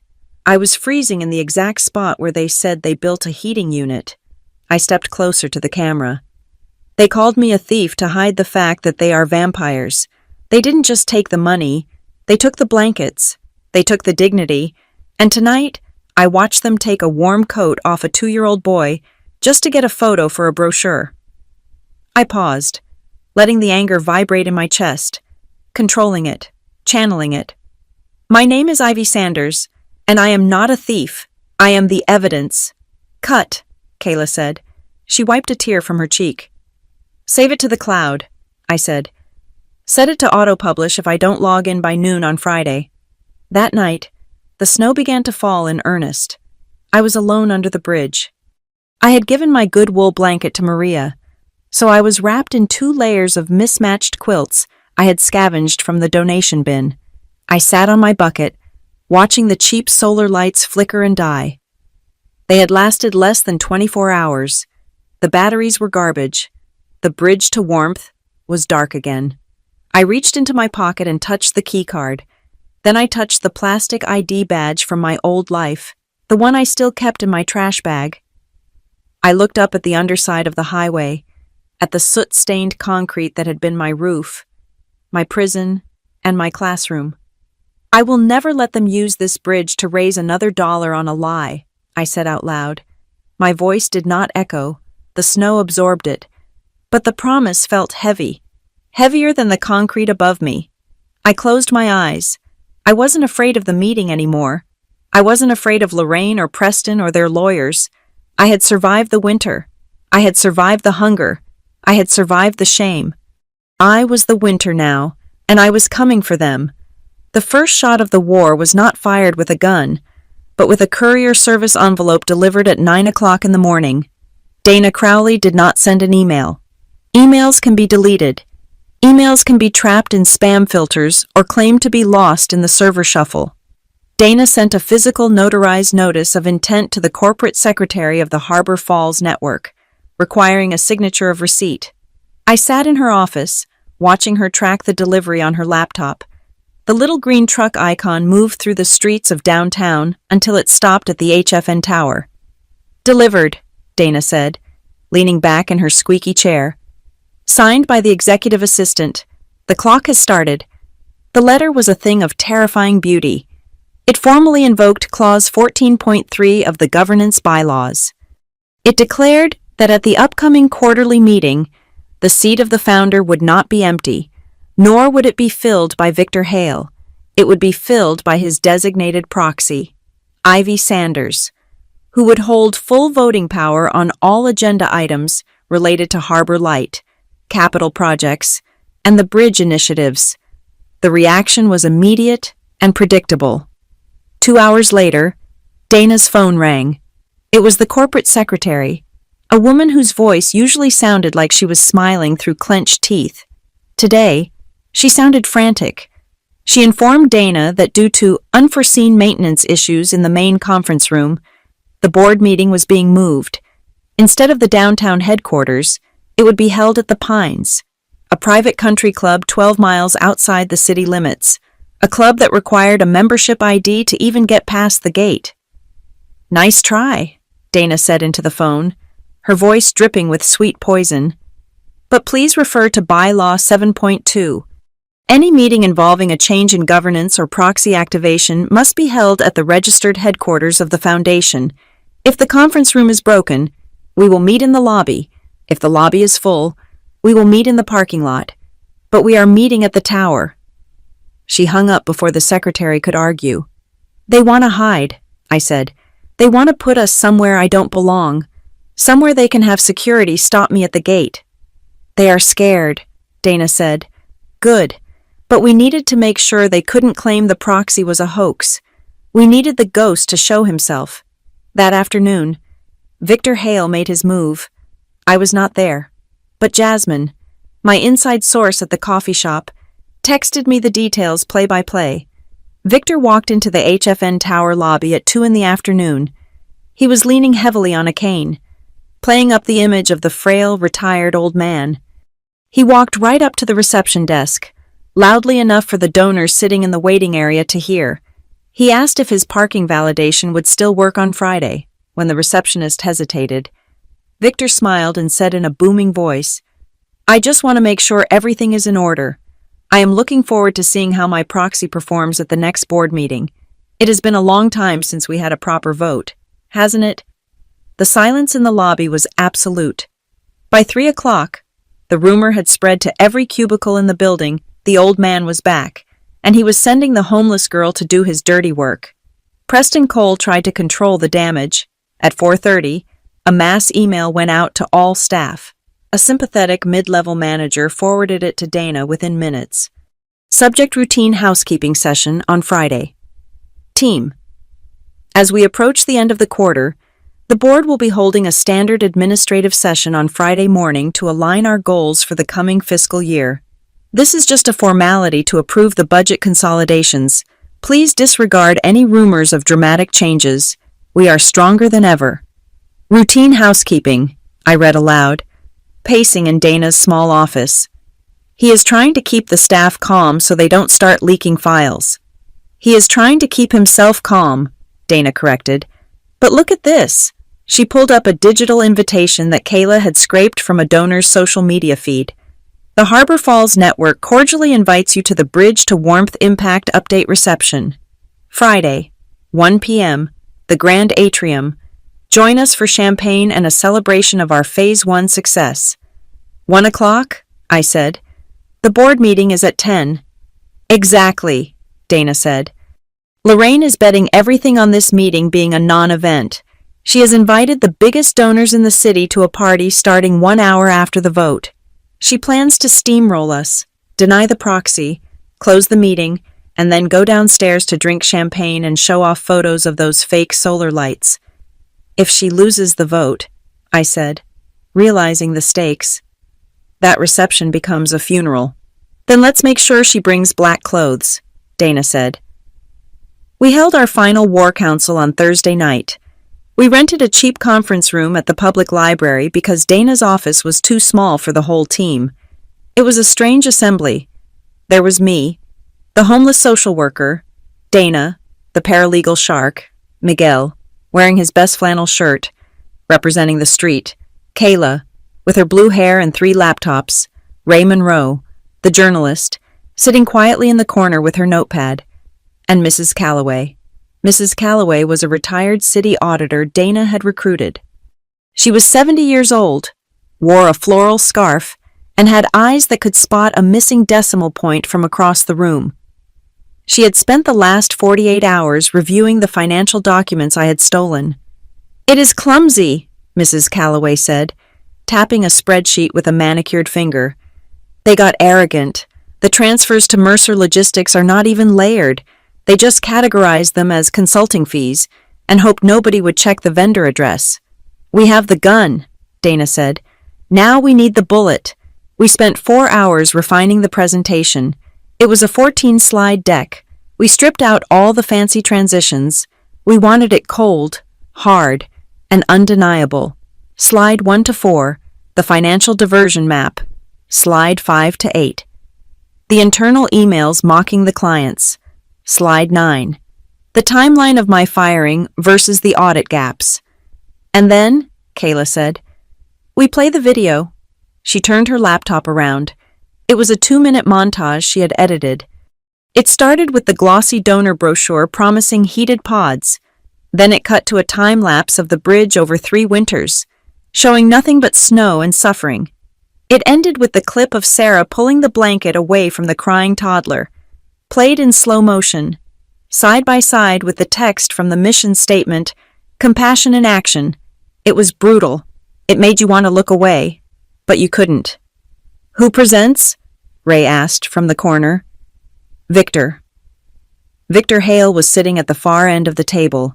He had been silent for most of the meeting, letting us work. Now, he looked up. "No," Victor said. "If I speak, the board will dismiss it. They will say, it is just an old man settling a score with Lorraine. They will say I am bitter about being pushed out. They will roll their eyes and wait for me to stop talking." He looked at me. "It has to be Ivy. I am not a board member," I said, feeling a sudden wave of nausea. "I am the person they fired. They will laugh at me." "They won't laugh," Victor said. "They will be terrified, because you are the ghost. You are the thing they tried to bury. When the victim walks into the room and starts citing bylaws, the bullies lose their power. You have to be the one to hold the knife. Ivy."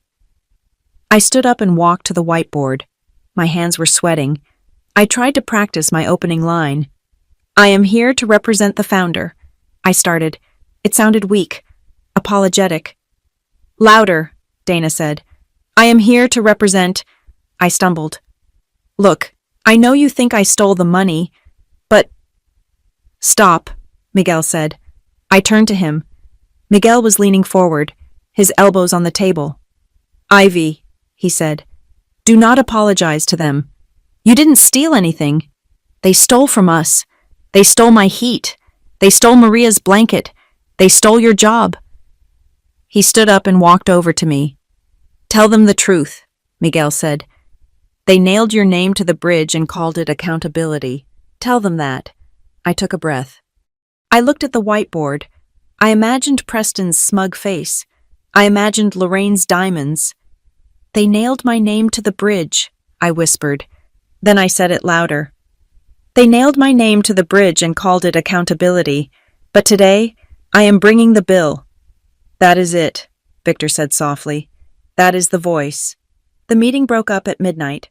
I declined Dana's offer of her couch. I declined Victor's offer of a hotel room, reminding him that we had 12 hours left on the clock, and I wasn't going to void the proxy now. I walked the streets. I couldn't go back to the bridge. It felt too far away, and I needed to be close to the tower. I walked through the business district, looking at the skyscrapers that housed the banks and the law firms. The city was quiet, just the hum of streetlights and the occasional taxi. I walked the route from the underpass to the HFN tower. I traced it in my mind. It was a pilgrimage. 1.5 miles of pavement that separated the people who froze from the people who signed the checks. I thought about the last 6 months, the hunger that chewed at my stomach, the way people looked through me like I was glass. The nights I cried myself to sleep because I was so cold my bones ached. I wasn't just walking for me. I was walking for the guy who lost his toes to frostbite. I was walking for the woman who screamed at invisible demons because she couldn't get her meds. I was walking for the little boy who cried when they took his blanket. I found a 24-hour shelter near the river that had a working bathroom. I went in just as the sun was starting to turn the sky gray. I washed myself in the sink. I scrubbed my face until it was pink. I washed the dirt from under my fingernails. I combed the tangles out of my hair with water and cheap hand soap. I put on the clothes Dana had bought me from the thrift store. A pair of black slacks that were slightly too long, but clean. A white blouse that had been ironed. A gray blazer that smelled like lavender sachet. I looked in the cracked mirror. I didn't look like a homeless woman. I didn't look like a thief. I looked like a caseworker. I looked like the woman I used to be, but harder. The softness was gone from my eyes. I picked up the wool blanket Victor had given me, the one I had retrieved from Maria the night before, trading her 3 heavy quilts for it so I could have it for today. I folded it. I folded it with military precision, corner to corner, smoothing out the wrinkles. This wasn't just bedding. This was the flag of my army. It was the evidence. It was the symbol of everything they had taken and everything I was going to take back. I put the folded blanket into a canvas tote bag. I put the red binder with the proxy documents on top of it. I walked out of the shelter and into the dawn.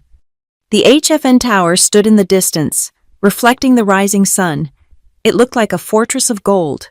I checked my watch. It was 8 in the morning. I was hungry. I was tired. I was terrified. But as I walked toward the tower, my steps falling into a rhythm on the pavement, I realized something. I wasn't walking to a meeting. I was walking to a judgment, and I was the judge. The elevator ride to the 40th floor was silent. It was a silence that felt pressurized, like the cabin of a plane right before turbulence hits. I stood next to Victor Hale. He was leaning on his cane, staring straight ahead at the brushed steel doors. I stood a little behind him, clutching my canvas tote bag. Dana Crowley stood against the back wall, holding a sleek black portfolio case that contained our lethal injection of evidence. When the doors slid open, the air changed. Down on the street, the air smelled of exhaust and wet concrete.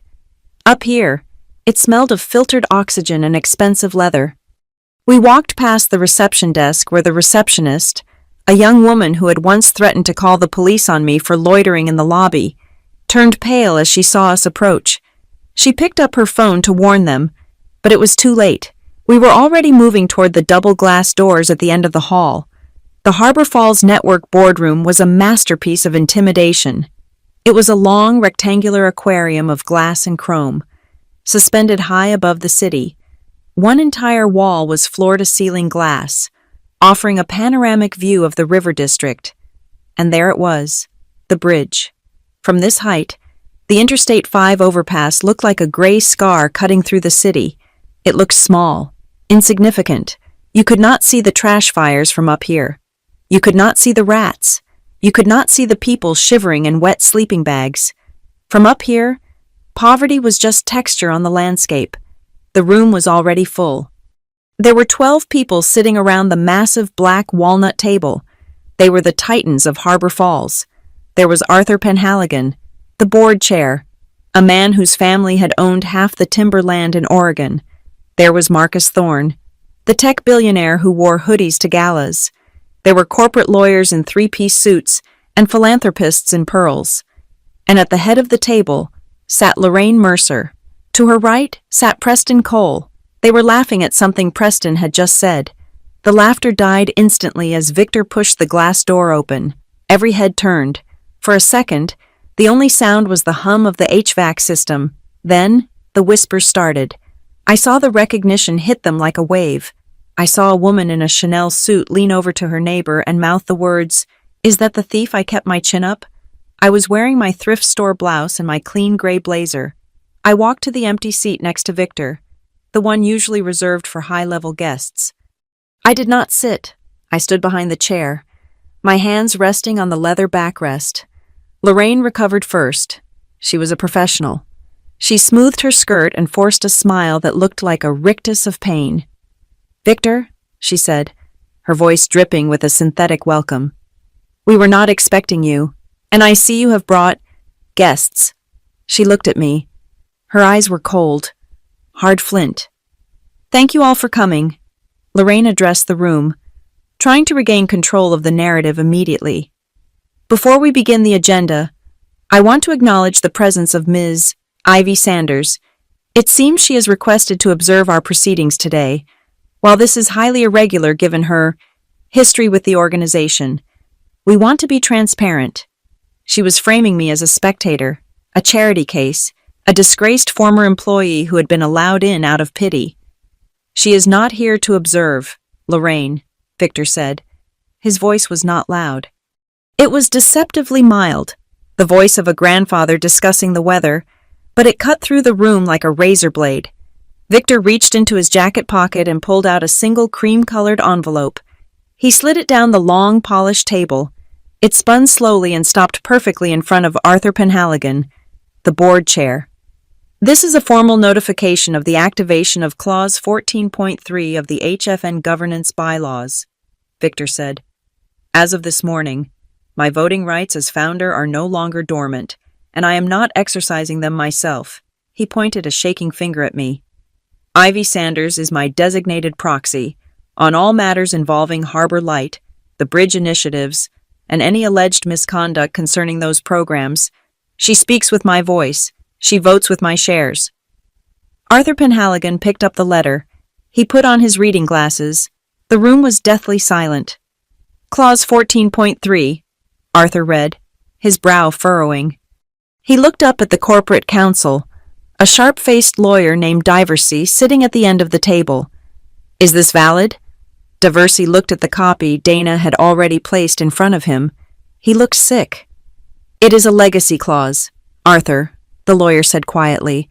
It was written into the original charter. It is valid.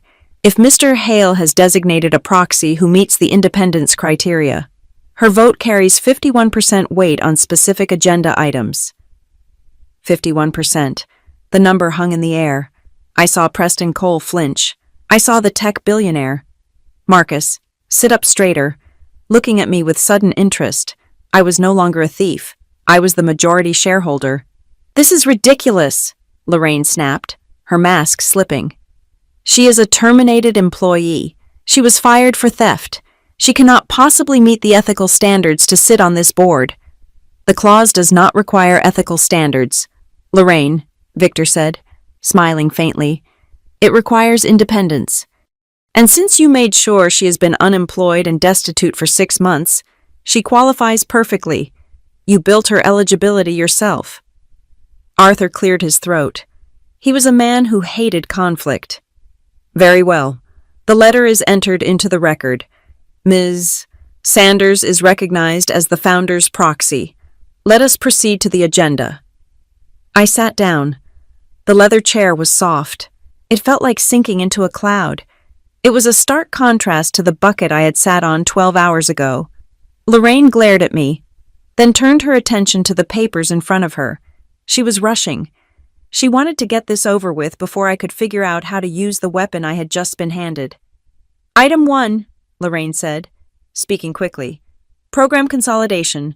As we discussed in the pre-meeting notes, the administrative costs for managing separate funds for the bridge outreach and the emergency shelter are becoming redundant.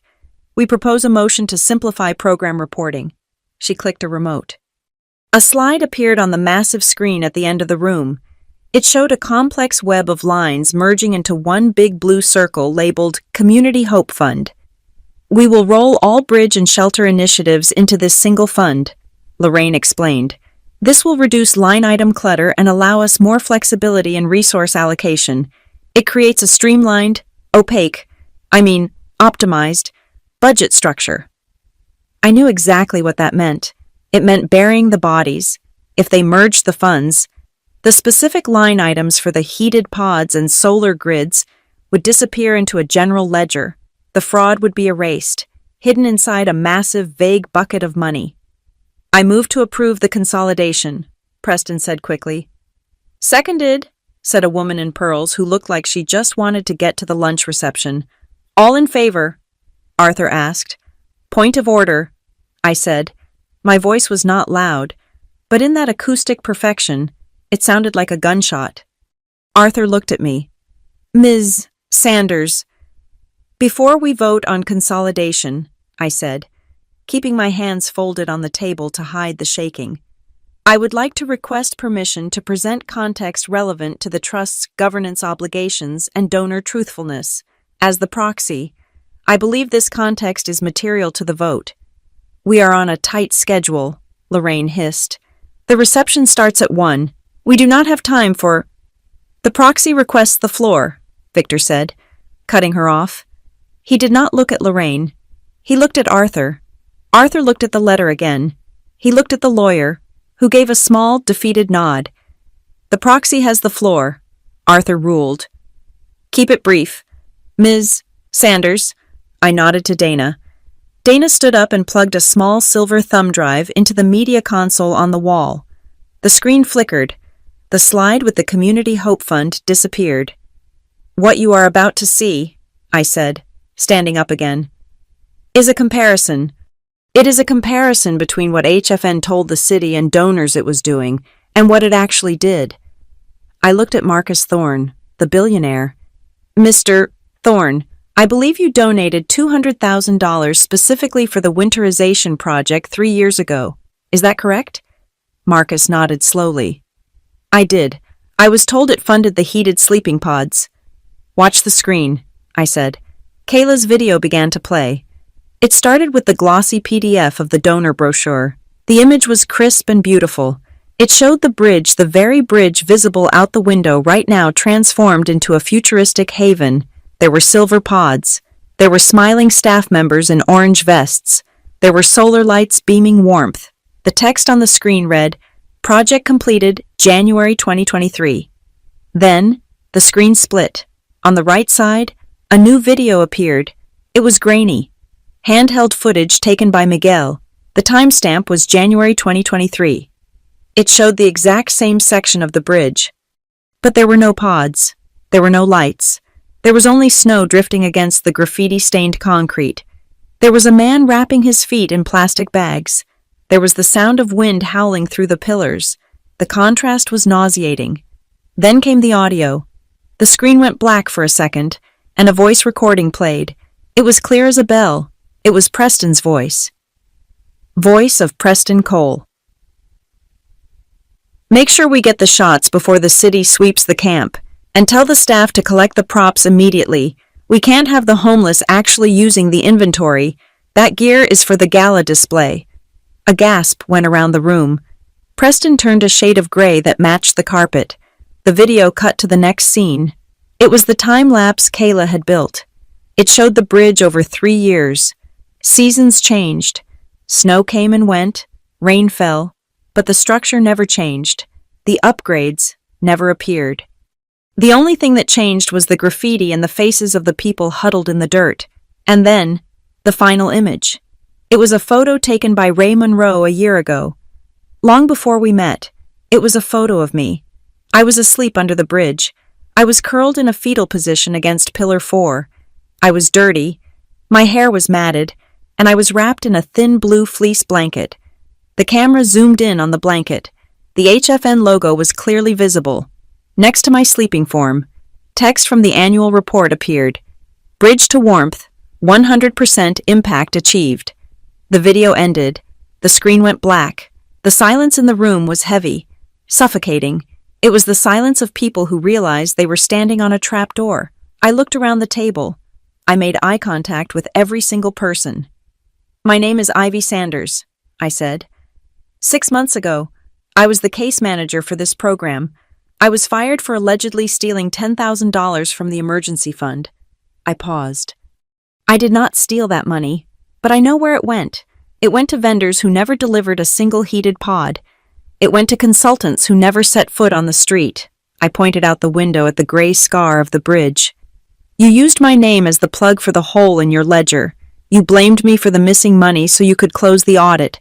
And then, you let me sleep under the very bridge you claimed you had fixed. I looked at Lorraine. She was staring at the table, her knuckles white as she gripped her pen. I laid on that concrete, I said, my voice trembling with a rage I finally let them see. I froze on that concrete while reading press releases on my phone about how successful the program was. I listened to donors praise the Sanders Initiative, while I begged for change to buy a cup of coffee. I turned to Arthur. If you vote to consolidate these funds today, you are not streamlining the budget. You are burying the evidence of a crime. You are ratifying 3 years of fraud. Lorraine stood up abruptly. This is emotional blackmail, she said, her voice shrill. This is a performance. Where is the proof? These are just doctored videos and disgruntled rantings. The proof is in the invoices, a new voice said. Mrs. Calloway stepped forward from the back of the room. She looked like a kindly grandmother, but she placed a stack of documents on the table with the force of a gavel. My name is Helen Calloway, she said. I am a retired city auditor. I have reviewed the internal records provided by the founder's proxy. She opened a folder.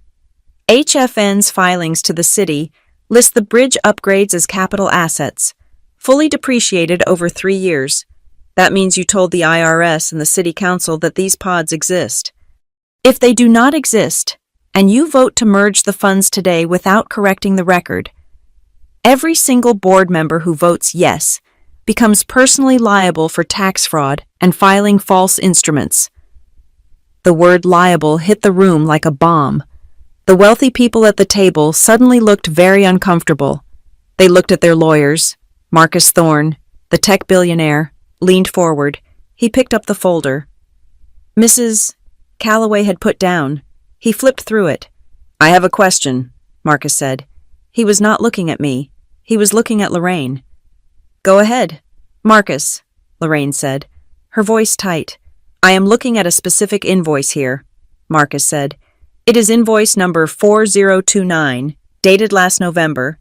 It is for $250,000, payable to Bridge Logistics LLC for strategic site management.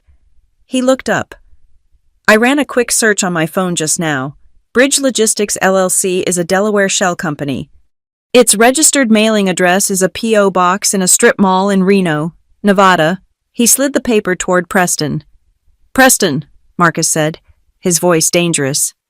Why does the registered agent for Bridge Logistics share the same last name and home address as your brother? The air left the room.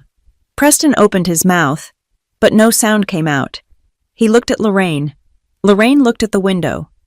I am not familiar with that specific vendor. Preston stammered. There are many logistical partners. I would have to check the files. You signed the check. Preston, I said. Your signature is on the digital copy. Marcus Thorne stood up. He was a man who built empires on data. He knew when he was being played. You took my money, Marcus said, his voice low and furious. You took $200,000 from my family foundation, told me it was for heating pods, and you gave it to your brother. It is complex, Lorraine tried to interject. The logistical challenges of the site required... Shut up, Lorraine, Arthur Penhaligon said. The board chair took off his glasses. He looked at the view of the bridge. He looked at the video freeze frame of me sleeping in the dirt. Then he looked at the panicked faces of his CEO and board president. We are not voting on consolidation, Arthur said. We are voting on an audit. The room turned. I could feel the shift in gravity. The board members were no longer a unified wall of wealth protecting their own. They were rats on a sinking ship, and they had just realized that Lorraine and Preston were the leak. I looked at Victor. He gave me a single, slow nod. I stood there, my hand resting on the leather chair, looking at the people who had stolen my life. They were not giants. They were just thieves in expensive suits, and I had just turned on the lights. Arthur Penhaligon looked like a man who had just realized the luxury liner he was captaining had hit an iceberg an hour ago, and he was only now feeling the water rise around his ankles. He took off his gold-rimmed glasses and rubbed the bridge of his nose, a nervous tic that betrayed the panic rising behind his eyes. The silence in the room was absolute, broken only by the hum of the server drives in the corner and the ragged breathing of Preston Cole. This is a great deal of information to digest, Arthur said, his voice wavering slightly. He looked at the clock on the wall. The reception downstairs is scheduled to begin in 45 minutes. I suggest we take a short recess, perhaps 15 minutes to review the documents Mrs. Calloway has presented and allow cooler heads to prevail. He reached for his gavel, desperate for a moment of air, a moment to pull Lorraine aside and ask her how in God's name she had let this happen. No, Arthur, Victor Hale said. Victor did not raise his voice. He did not slam his hand on the table. He simply spoke with the absolute granite weight of a man whose name was on the building. The people under that bridge do not get recesses from the cold, Victor said, looking Arthur dead in the eye. They do not get 15 minutes to review their situation. They freeze in real time. We vote now. Arthur's hand froze halfway to the gavel. He looked at Victor, then at the terrifying stack of evidence on the table, and finally at me. He sat back in his chair, defeated. Very well, Arthur said tightly. The chair recognizes the proxy. I stood up. My legs felt solid now. The shaking had stopped. I was no longer the girl shivering under a blanket. I was the mechanism of correction. I looked down at the notes I had prepared with Dana and Mrs. Calloway, but I found I did not need them. The words were burned into my mind. "I propose a motion," I said, my voice ringing clear against the glass walls. "Motion 1? I move for the immediate authorization of an independent forensic audit of all Harbor Falls Network programs related to Harbor Light, the Bridge to Warmth Initiative, and any capital projects associated with street outreach for the past 5 fiscal years." I paused, letting the legal weight of the words settle. "This audit must be conducted by a Tier 1 accounting firm located out of state, with no prior contractual relationship to HFN or any of its current board members. The selection of the firm will be overseen by the founder's office, not the current executive committee." Preston Cole made a noise in his throat, like a dying engine, but I did not look at him. I kept my eyes on the board. "Furthermore," I continued, "during the pendency of this audit, I move that all discretionary spending and new program branding related to bridge initiatives be frozen immediately. No new brochures, no donor pitches, no pilot projects meant to obscure past misreporting. The narrative stops today." The room was silent for a heartbeat. Then, Robert, the cautious banker who had earlier questioned the Shell Company invoice, cleared his throat. He was doing the math in his head. He knew that if the state regulators found this mess before the board did, he would be uninsurable. "I second the motion," Robert said, his voice flat and businesslike. "If there are irregularities, it is far better for donor exposure if we self-initiate the investigation than if the Attorney General does it for us. We need to get ahead of the blast radius." "We have a motion and a second," Arthur said, looking like he wanted to be anywhere else on Earth. "All in favor?" Robert raised his hand instantly. Marcus Thorne, the billionaire, raised his hand without looking away from the window. 2 other members, a hospital administrator, and a retired judge, raised their hands, smelling the smoke of a legal fire they wanted no part of. The proxy votes. "Yes," I said, raising my hand. "With the founder's 51% weight, the motion carries." I heard the snap of Dana's pen against her notebook. It sounded like a gunshot. The first wall had fallen. I did not sit down. "Motion 2, I said. Lorraine Mercer's head snapped up. Her face was a mask of fury and terror, her makeup unable to hide the flush of panic rising up her neck. I move that Lorraine Mercer and Preston Cole be temporarily suspended from any role in financial authorization, vendor selection, or public communications concerning HFN's direct services programs, pending the outcome of the forensic audit. I said. I looked directly at Preston. This suspension includes the immediate disabling of their company credit cards, expense accounts, and digital approval codes. They are to be removed from the chain of custody for all financial records effective this minute. "This is outrageous!" Lorraine exploded. She stood up so fast her heavy leather chair slammed into the glass wall behind her. "You cannot do this. This is a personal vendetta. You are bitter because you were fired for incompetence, and now you are using a senile old man to destroy my reputation." She pointed a manicured finger at me, her hand shaking with rage. "You are a thief, Ivy Sanders. You are a vindictive, small-minded girl who lived in the gutter because she belonged there. You are trying to punish me for doing what was necessary to keep this organization solvent." The room recoiled at her venom. It was ugly. It was the sound of someone who had never been told no in her entire life. I waited for her to stop shouting. I waited until her breath was coming in ragged gasps. I did not yell back.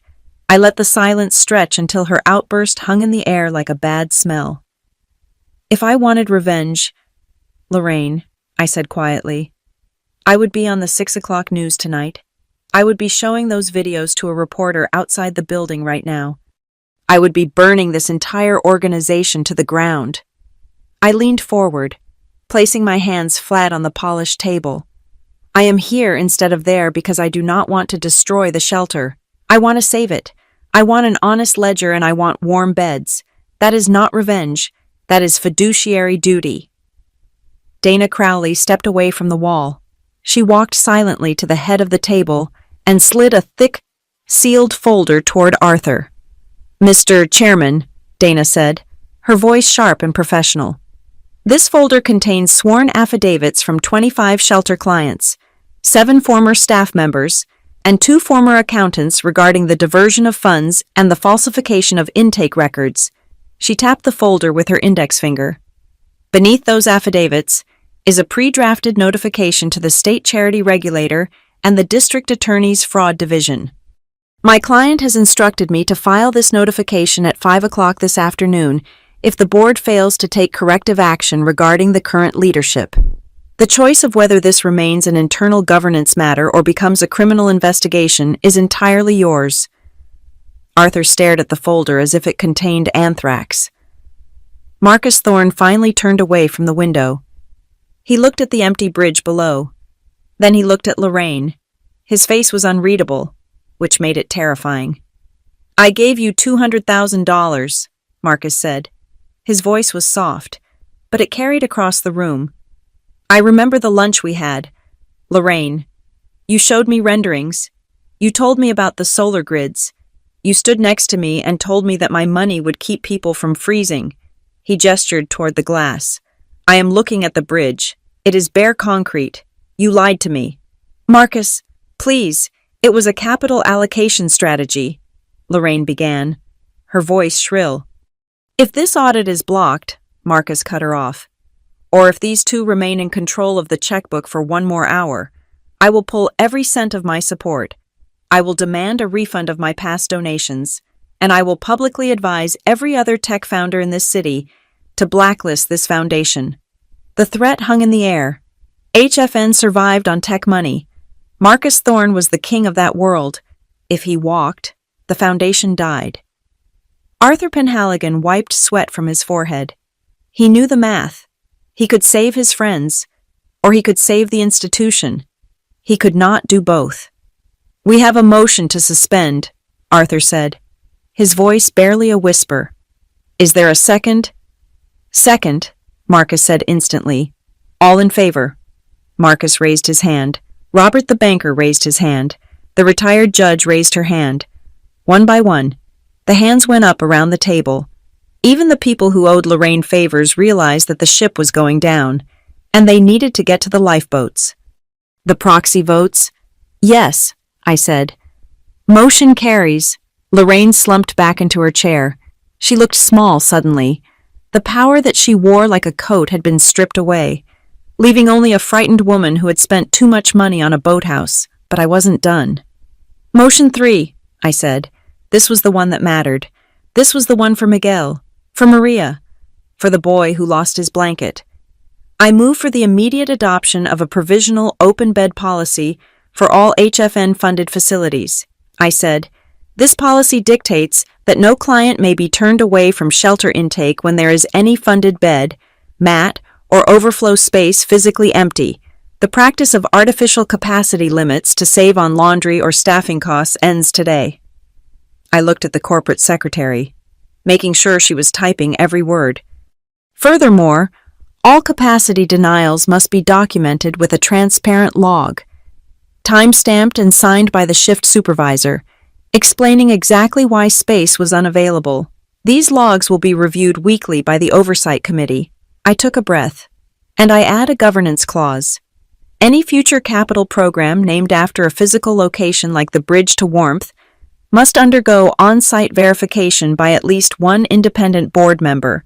There must be documented, time-stamped photographic evidence of the completed installation before the project can be advertised to donors or included in the annual report. No more ghost projects. The room was quiet.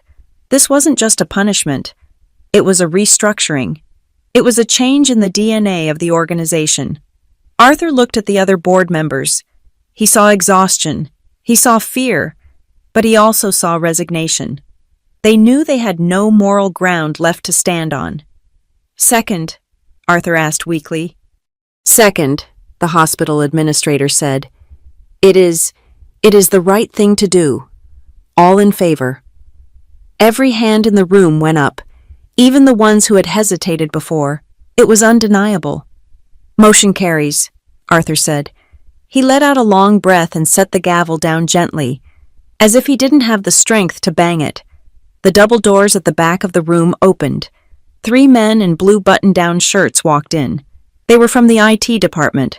They looked nervous, holding plastic bins. Arthur nodded to them. "Proceed."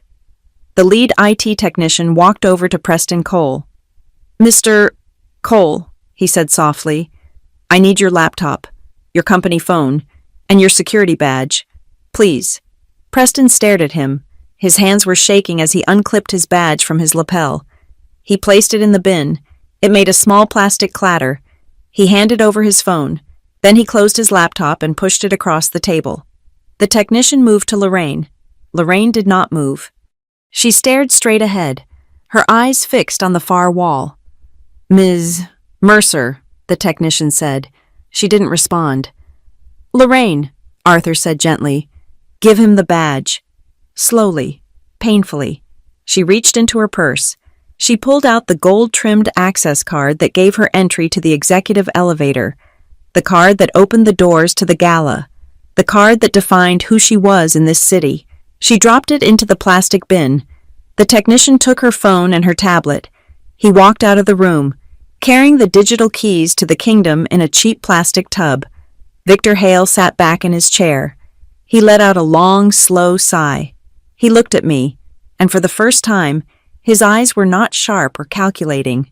They were just tired and proud. I stood at the head of the table. I was wearing a $10 blouse and a thrift store blazer. My shoes were scuffed from walking the streets all night. I had frostbite scars on my fingers. But as I looked around the glass room, at the billionaires and the lawyers, and the ruin of the people who had tried to erase me, I realized something. I was the only one in the room who wasn't afraid. I looked out the window at the bridge. It was still gray. It was still cold. But tonight, the lights would be real. "The meeting is adjourned," I said, and for the first time in the history of the Harbor Falls network. Nobody argued with the homeless girl. The adjournment of the meeting did not sound like a gavel banging. It sounded like the collective exhale of 12 people who realized they had narrowly avoided a federal indictment. We walked out of the glass doors and into the hallway. The adrenaline that had sustained me for the last hour began to drain away, leaving me feeling lightheaded and hollow. My knees felt weak, but I kept my spine straight. I had one more walk to make. Ray Monroe was waiting for us by the elevator bank. She was leaning against the wall, her thumb scrolling on her phone, a digital recorder clearly visible in her other hand. Arthur had invited her up as a community observer in a desperate attempt to prove they had nothing to hide. Now, she was the witness to their collapse. Lorraine Mercer was the first one out. She was walking fast, her heels clicking aggressively on the marble floor.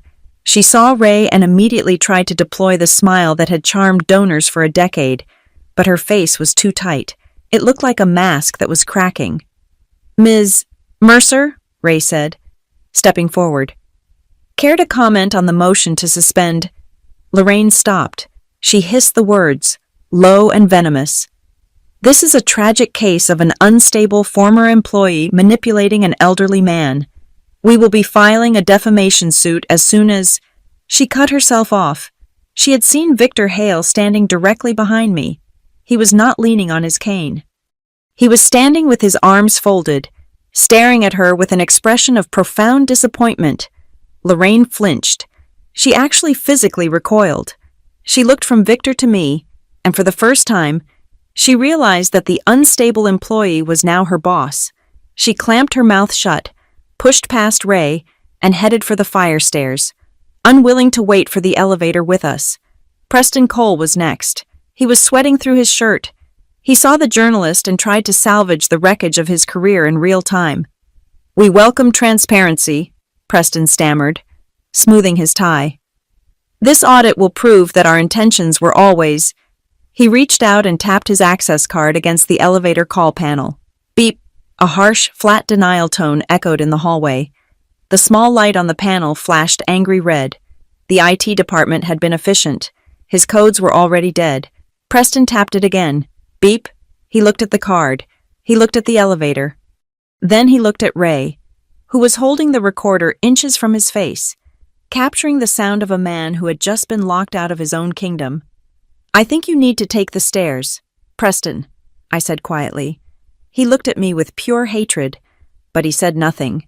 He turned and ran for the stairwell door, chasing Lorraine into the dark. Back inside the boardroom, the corporate secretary was printing the minutes. The printer whirred in the silence. She handed me a pen and the fresh, warm sheet of paper. Motion to audit passed. Motion to suspend executive leadership passed. Motion for open bed policy passed. Moved by I, Sanders, proxy. I looked at my name. It was printed in bold black ink. It was official. It was legal history. I signed the bottom of the page. My hand did not shake. I pressed the pen down hard, carving my signature into the paper. Ivy Sanders. Victor walked over to me. He watched me cap the pen. "I watched you hand out blankets on that bridge when your own apartment had no heat," Victor said softly. "I watched you give away your last pair of gloves. I wondered if you were foolish or if you were just good." He looked out the window at the gray concrete of the overpass below. "Today, you took the blankets back from the thieves," he said. "I have seen enough." He reached into his jacket pocket. I thought he was going to hand me a check. I thought he was going to offer me money. Instead, he handed me a single sheet of heavy stationery. It was a directive, signed by him as founder 5 minutes ago. Establishment of the Client and Street Outreach Oversight Council. Chairwoman Ivy Sanders. "This is a voting seat," Victor said. "The bylaws require a monitoring committee for the new policy. You are not just the proxy anymore. Ivy, you are the oversight. You have the authority to walk into any facility, check any ledger, and count any bed. You are the guard dog." I took the paper. It felt heavier than the check would have. "Thank you," I whispered. "Do not thank me," Victor said, putting his hat on. "Go do the work. The sun is going down." We left the tower together. We did not go to a celebratory lunch. We did not go to a bar to toast our victory. We walked out of the gold revolving doors and turned north, heading straight back to the underpass. The walk felt different this time. The pavement was the same. The cold wind was the same. But the city felt smaller. The skyscrapers didn't loom over me anymore. I knew the secrets inside them now. When we rounded the corner to the bridge, I saw them. Dana was there, still holding her briefcase. Miguel was standing by the fire barrel. Kayla was sitting on a milk crate, and behind them, a small white box truck was backing up onto the service road. It was not a Harbor Light truck. It belonged to an independent camping supply vendor. The driver hopped out and unlatched the back. "Order for Hale," the driver asked. "That is us," Victor said. He turned to me. "I paid for this from my personal accounts. If we used foundation money, the lawyers would freeze the assets during the audit. These are clean." I looked inside the truck. It was full. There were 50 heavy-duty canvas cots, the kind that lift you 6 inches off the freezing ground. There were stacks of industrial tarps, and there were boxes, dozens of boxes of heavy, 0-degree wool blankets. "All right," I said, my voice cracking just a little. "Let's get to work." For the next 2 hours, I did not feel the cold. I was moving too fast. We set up a perimeter. Miguel organized the men to unload the cots. We arranged them in neat military rows between the concrete pillars, spacing them out so everyone had dignity and room. Dana set up a folding table near the entrance. She placed a clipboard on it. "Intake," Dana said, grinning. "Name and needs, no social security numbers, no background checks. Just, are you cold? And do you want a bed?" I took a laminated sign I had printed at the library the night before.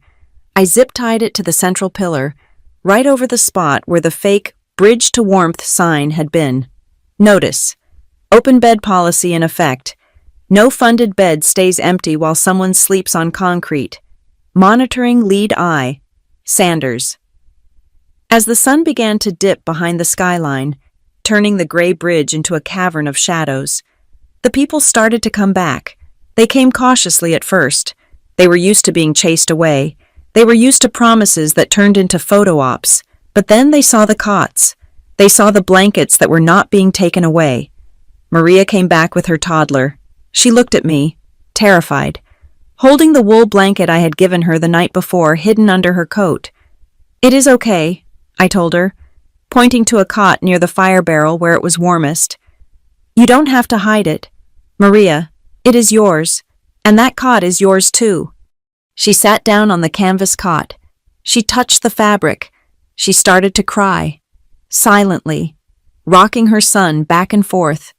Miguel lay down on the cot next to her.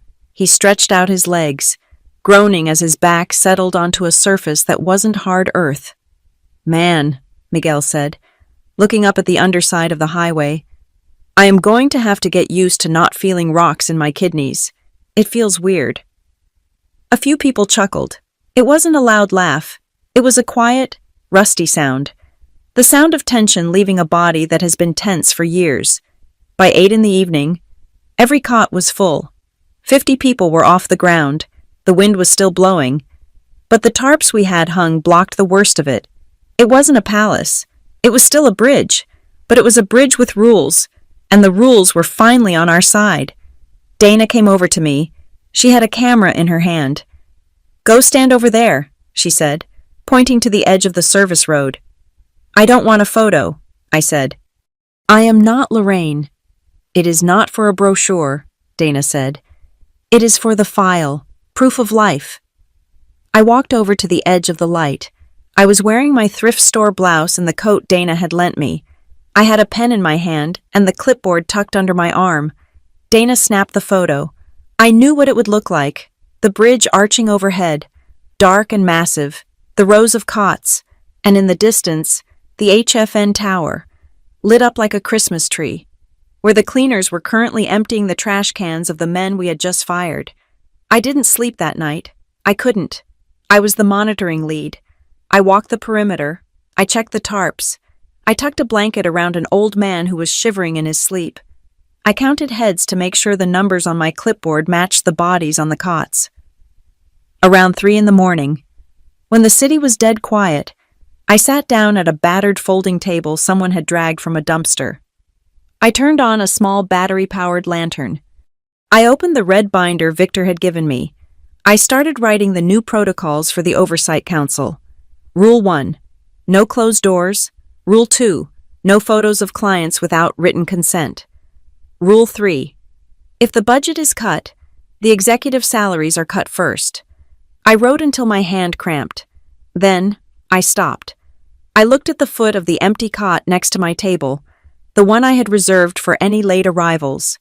Folded neatly at the bottom was the blanket, the one Victor had put on me that first night, the navy wool with the satin trim.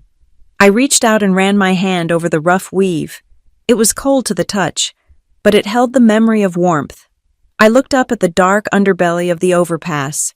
I listened to the breathing of 50 people who were sleeping safely because I had refused to disappear.